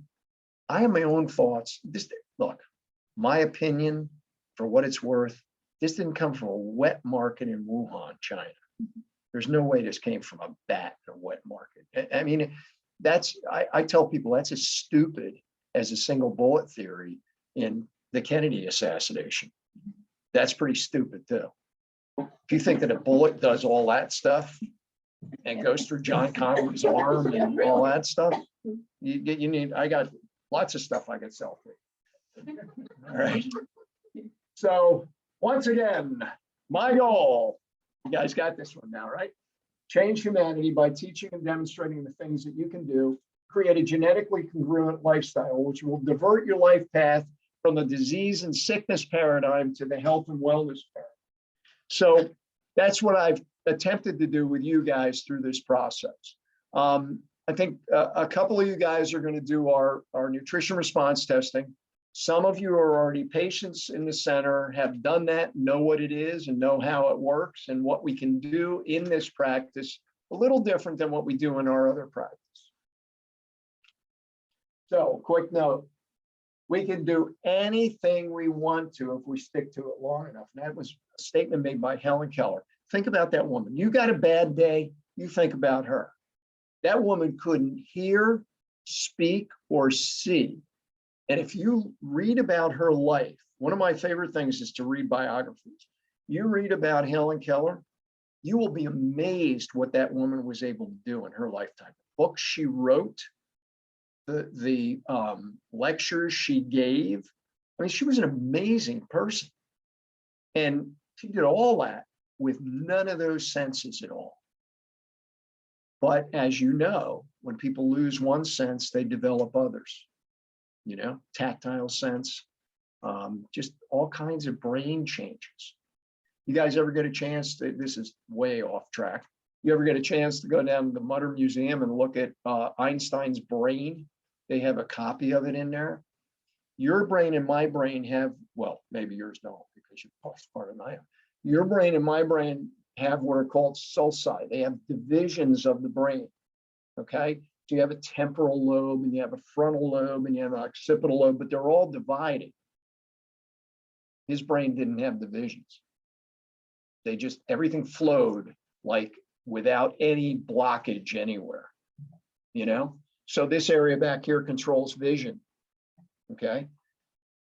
He could have visual stuff that came over here, I guess, or something. I mean, it's just, it's amazing when you think about this organism and how it's designed, how we abuse it, what we do to it every day to abuse it, and what we can do to reclaim it and keep it functioning the way it was designed to function for many more years than we do today. There's no reason. And here's another thing, going back to the COVID thing. Why are so many people dying from it was Terry's question. What causes the death? You hear it over and over and over again. They had multiple comorbidities. What that means is they didn't take care of themselves. They had diabetes. They had hypertension. They had emphysema. They had COPD. They had kidney disease, which is a sequela of diabetes. That's what happens when you have diabetes. I see it all the time when I do blood work on patients.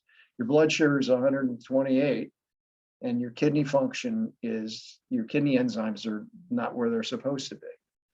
So what kills people? Remember we talked about Pottinger's cats when we started? Remember where I told you I think we are in that process? That's what's killing people.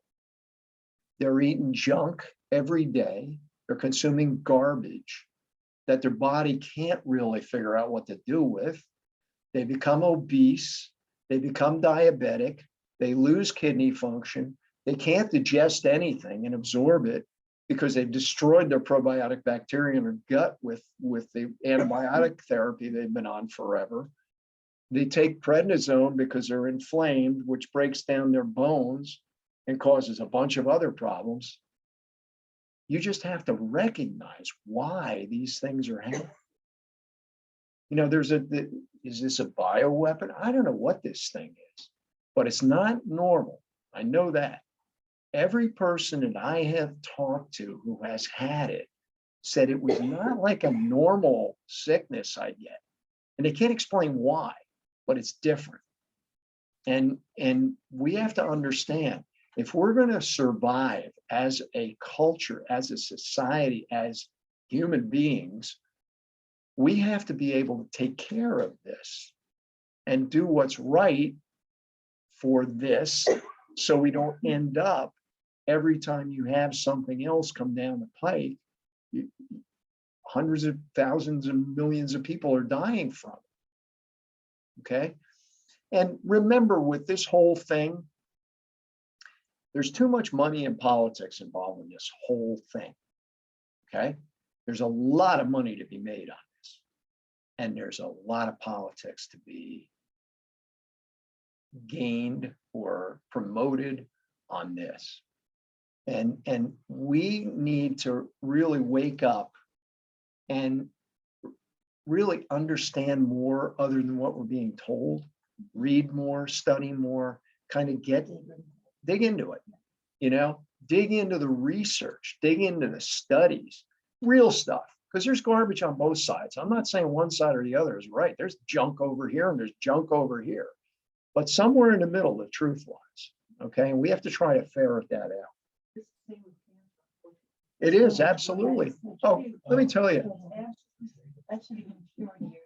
Linda says cancer, the same thing with cancer. And I'm going to refute what Barbara just said. She said it should be cured, should have been cured long ago.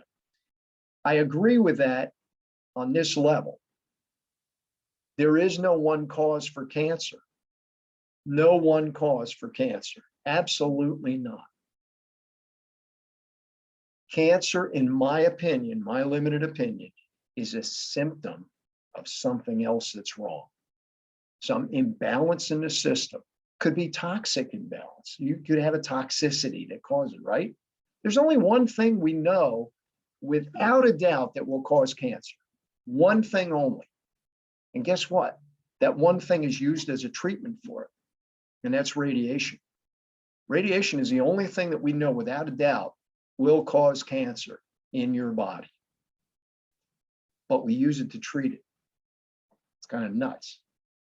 Treatments haven't changed a lot, other than chemotherapy. In the 1700s, John Adams' daughter had breast cancer.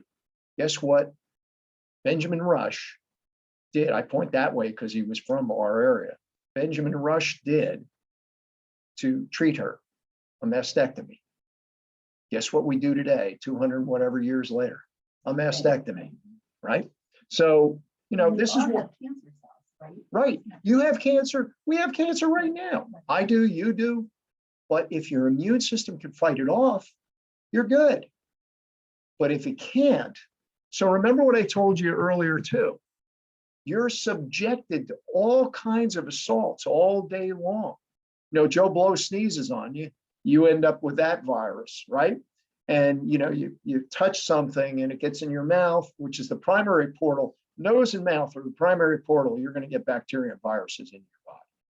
So you get that one, your body's dealing with that, okay?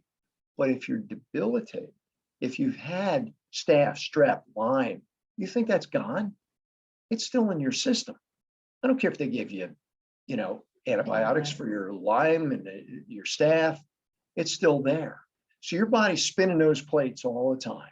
You get older, you get debilitated, you get other comorbidities, and guess what? Now all of a sudden you got another one. I can't fight that one over there. So that cancer, I'm just going to leave that alone. I'm busy over here, and it propagates.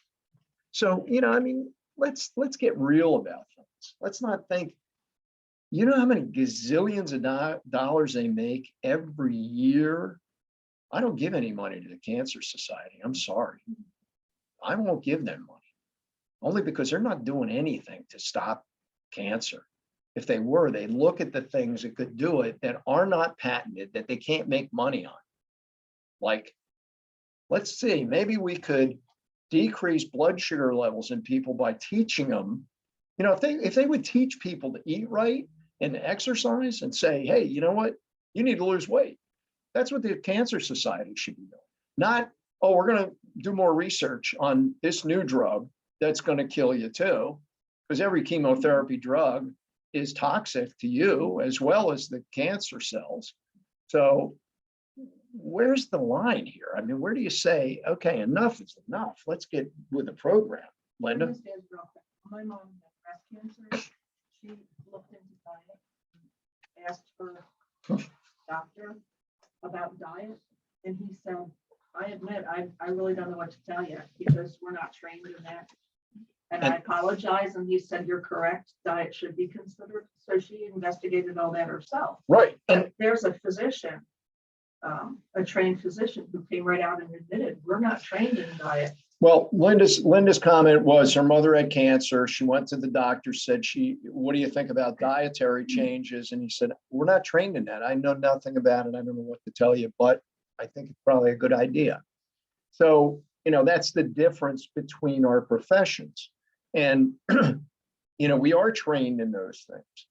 So, my point is this. The medical system has changed dramatically over the last 40 years. Every doctor is an employee of the hospital. Their practices have all been bought up pretty much and run by the hospital. So you don't have doctors like we used to, okay? Dr. Baver in town and his wife, they were both medical doctors. They had a phone right next to the bed. Whichever one of them was on call slept on that side of the bed. Because if that phone rang at night, guess what? I'm taking this.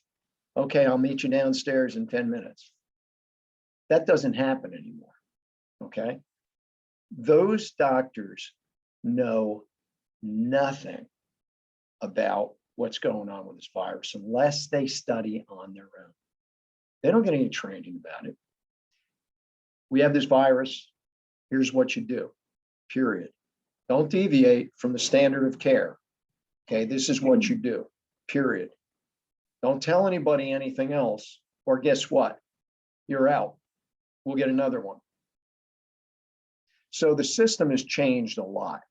I got a copy of the AMA guidelines for physicians to discuss COVID and the vaccine with their patients. This is what you say.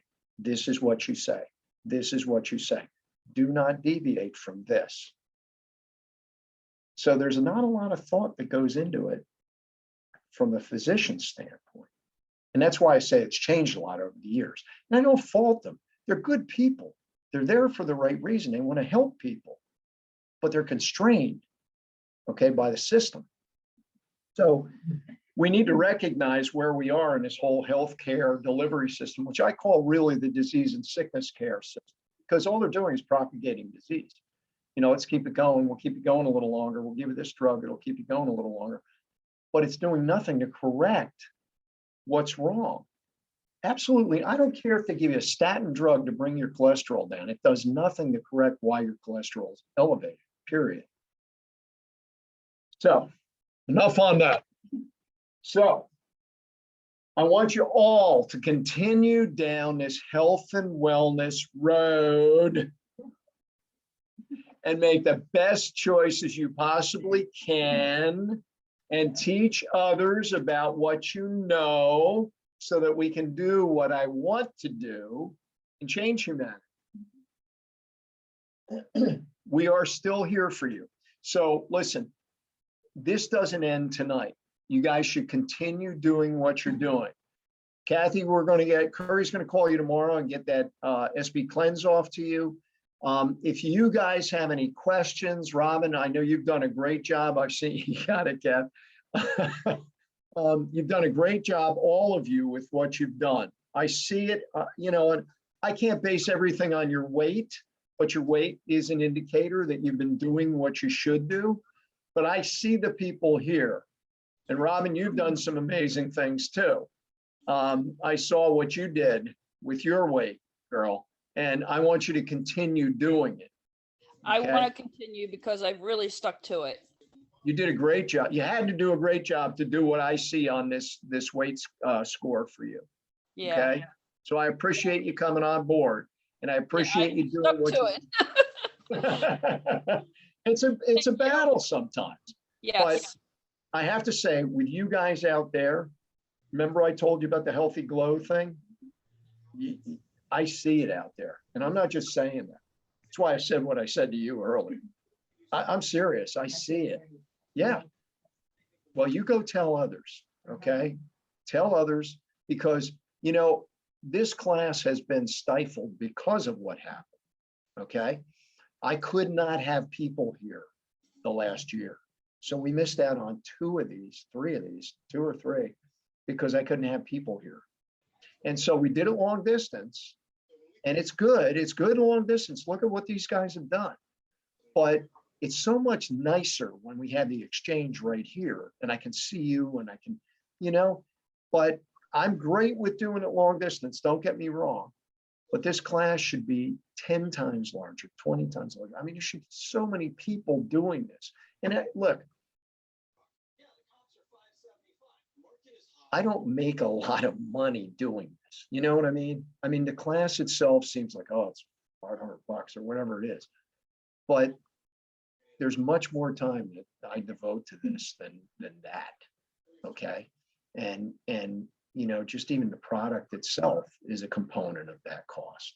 So I don't do this for, self gain. I do this because I believe in this whole process and this philosophy. And I feel it's very important that we as a group now can collectively tell others and teach others.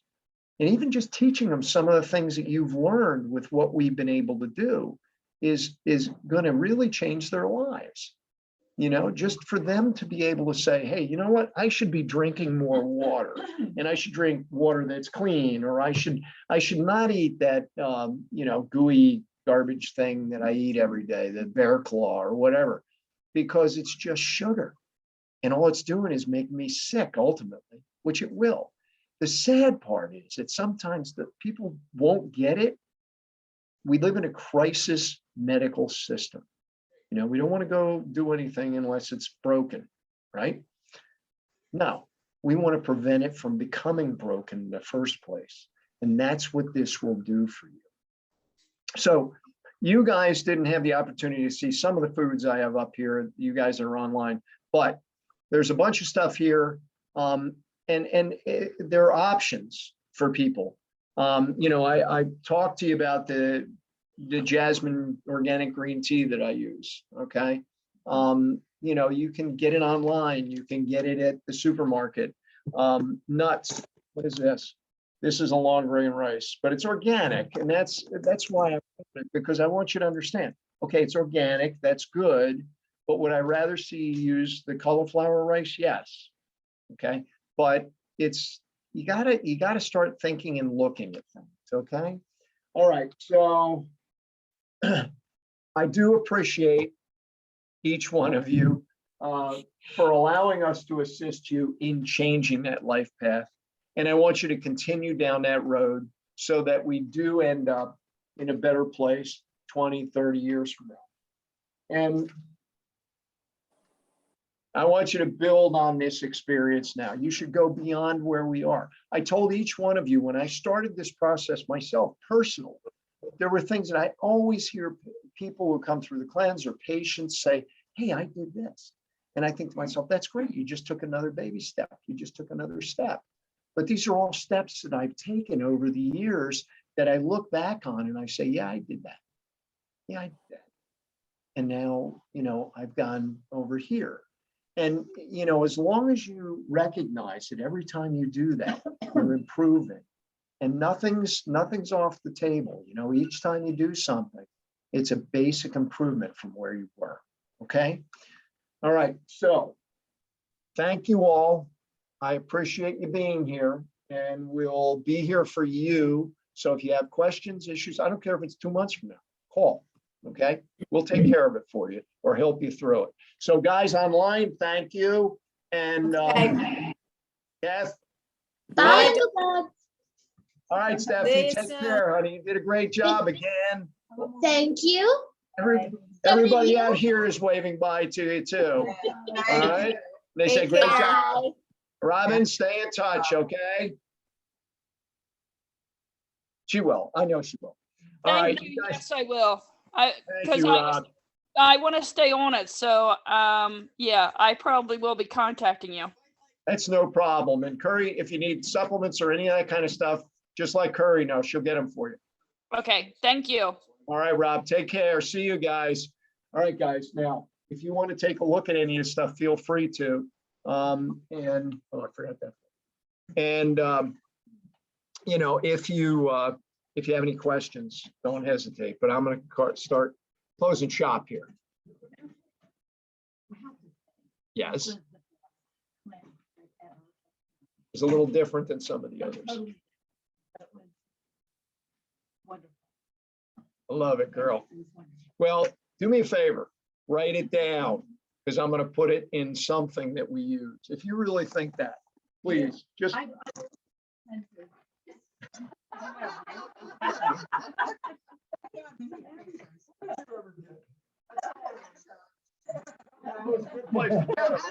don't know how they let them in, but no, they're not. And you guys are all great. Everybody's great. Oh, no. Gar's not.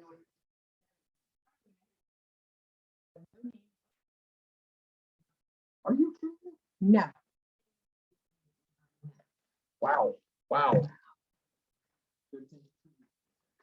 Any familiarity with Shaklee products? Yes, and to be honest with you, they've been around forever. Yeah, my stepfather sold them for years. Did you really? Oh, yeah.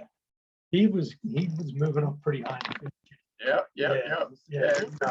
It's, you know, it's, again, I don't know a lot of the, I know there's a lot of what we use here is whole food. And a lot of it's, I've been to where they grow supplements. It's just amazing. The whole organic thing. Oh, they have the whole. Yes, yes, that's right. And that's kind of where they.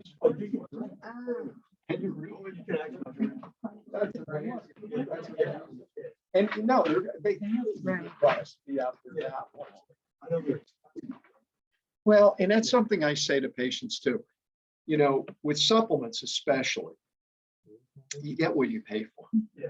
And you can get cheap stuff, you know, like an oxide, like magnesium oxide is a very inexpensive form of magnesium, and it's not as absorbable as like magnesium gluconate or magnesium lactate, which is what we use. So, you know, it's always quality too. All right, Eric, what do you really want? Not the con bars. You can't have the con bars because you'll eat them all. I got this. Yeah, I think so. Oh, that's cool. Over PJs. Really? Do they have like an organic aisle? Like, totally. Yes. So I don't know how like true and organic and everything it is, but I thought there was some helpful information. I've seen all the other stuff. Thank People are you. always looking for something. Exactly. Oh, wait, So, the and I chocolate. think I gotta from check what that I've out. looked at, it's definitely leaning towards. Oh, I know. I would They don't say- say it was Really organic, bitter. but, Yeah. you know, instead of salt, use Right. this and use that, This is- which is a healthier. The little ones. option. So it just. Yeah. No, that's really kind of you. Thank you.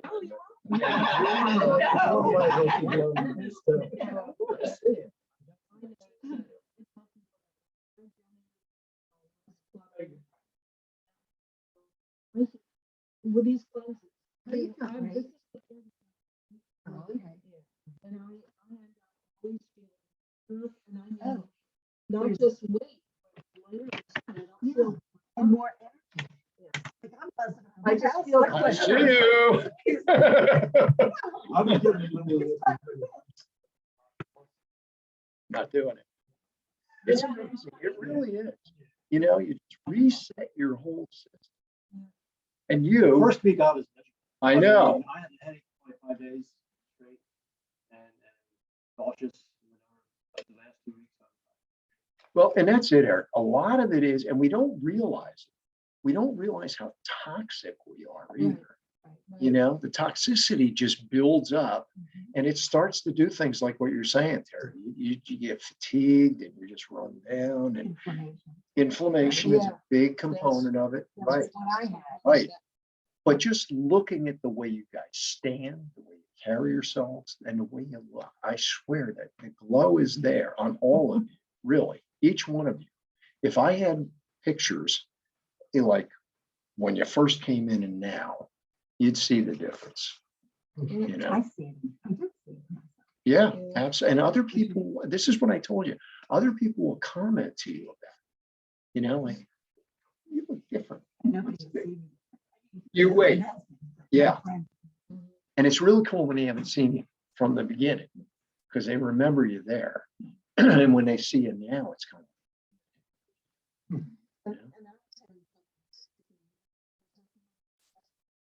Sure. Yeah.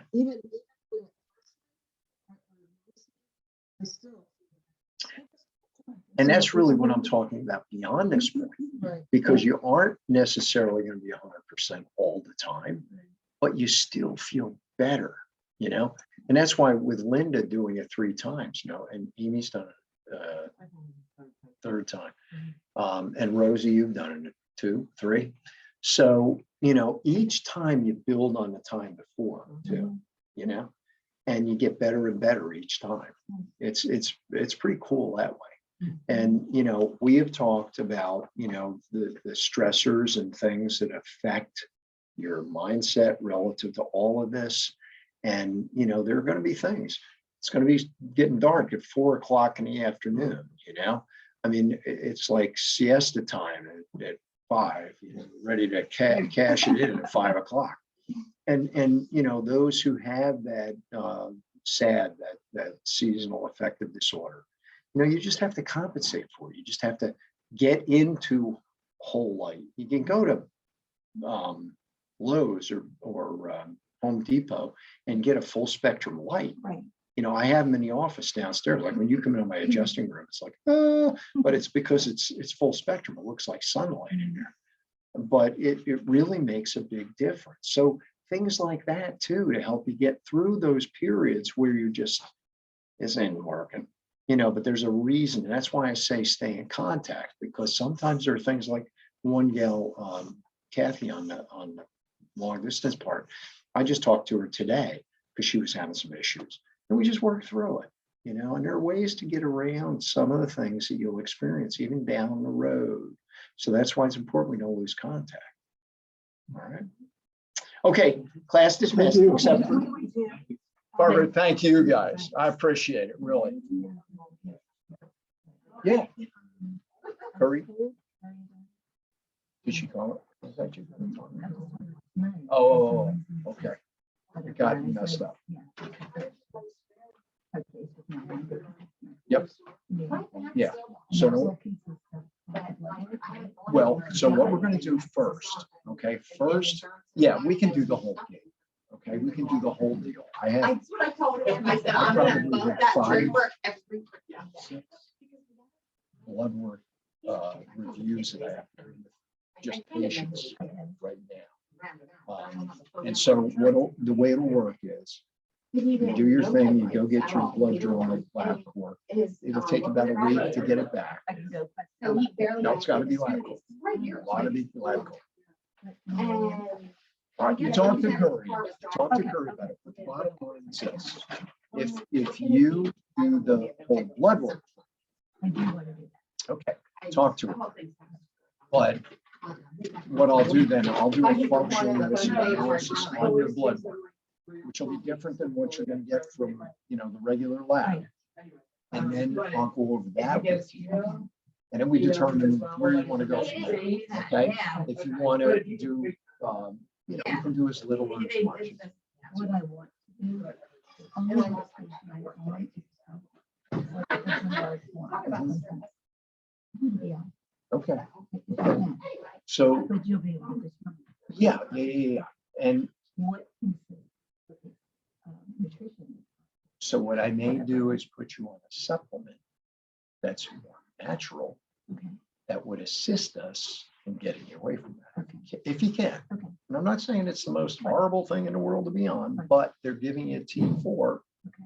no T3. Correct. And if you're not converting down line, Mhm. then it doesn't make any difference, really, ultimately. Okay. And then the nutrition is it here? Yeah, it's upstairs, Is there? Tuesdays. and- Tuesday only. Yep. Is there a fee for that? Well, I'll have Curry go over that with you, because it's like fees and stuff are not my gig. But, I know it's not Jill- a cost for the blood work. right, whatever. $280 or Yeah. something. But then I think ask her what the analysis and all that is, because what we'll do is I'll go through all of it. I'll put together what I feel you need to do, kind of, but it'll be more, this is what's wrong. This is what's, I try to tie it all together. Our main focus is going to be your thyroid, Mhm. right? No question. So, and eating and diet and all that, as long as you keep doing what you're doing, we're going to be. Normally, I mean, I've always eaten really healthy, Right, but I can get off the eating track. sure. Everybody can, Mainly, I have a husband, he's wonderful, but but you told me. he's never the way he met me, where I always ate something. And I stuck to my grounds. See you, Linda. I said. Thank you. Thank you. Thank you again. I'm not steering away. Yeah, there might be a little bit mixed of whatever. but Right. I'm gonna live it. Good girl. Stay with it because I see how I feel. I want to stay with it. I thought, okay, you know what I went through this summer? Oh, yeah. Horrible. Yeah. I don't want to ever go back. Right. Well, and you won't, as long as you do the right things, right? So I don't we'll, want anymore. well, if you need to, call Curry tomorrow. And, Monday. yeah, call her at either number. Yeah, I mean, whichever way works. Well, what I would do is I would call either number. Now, you know that the center is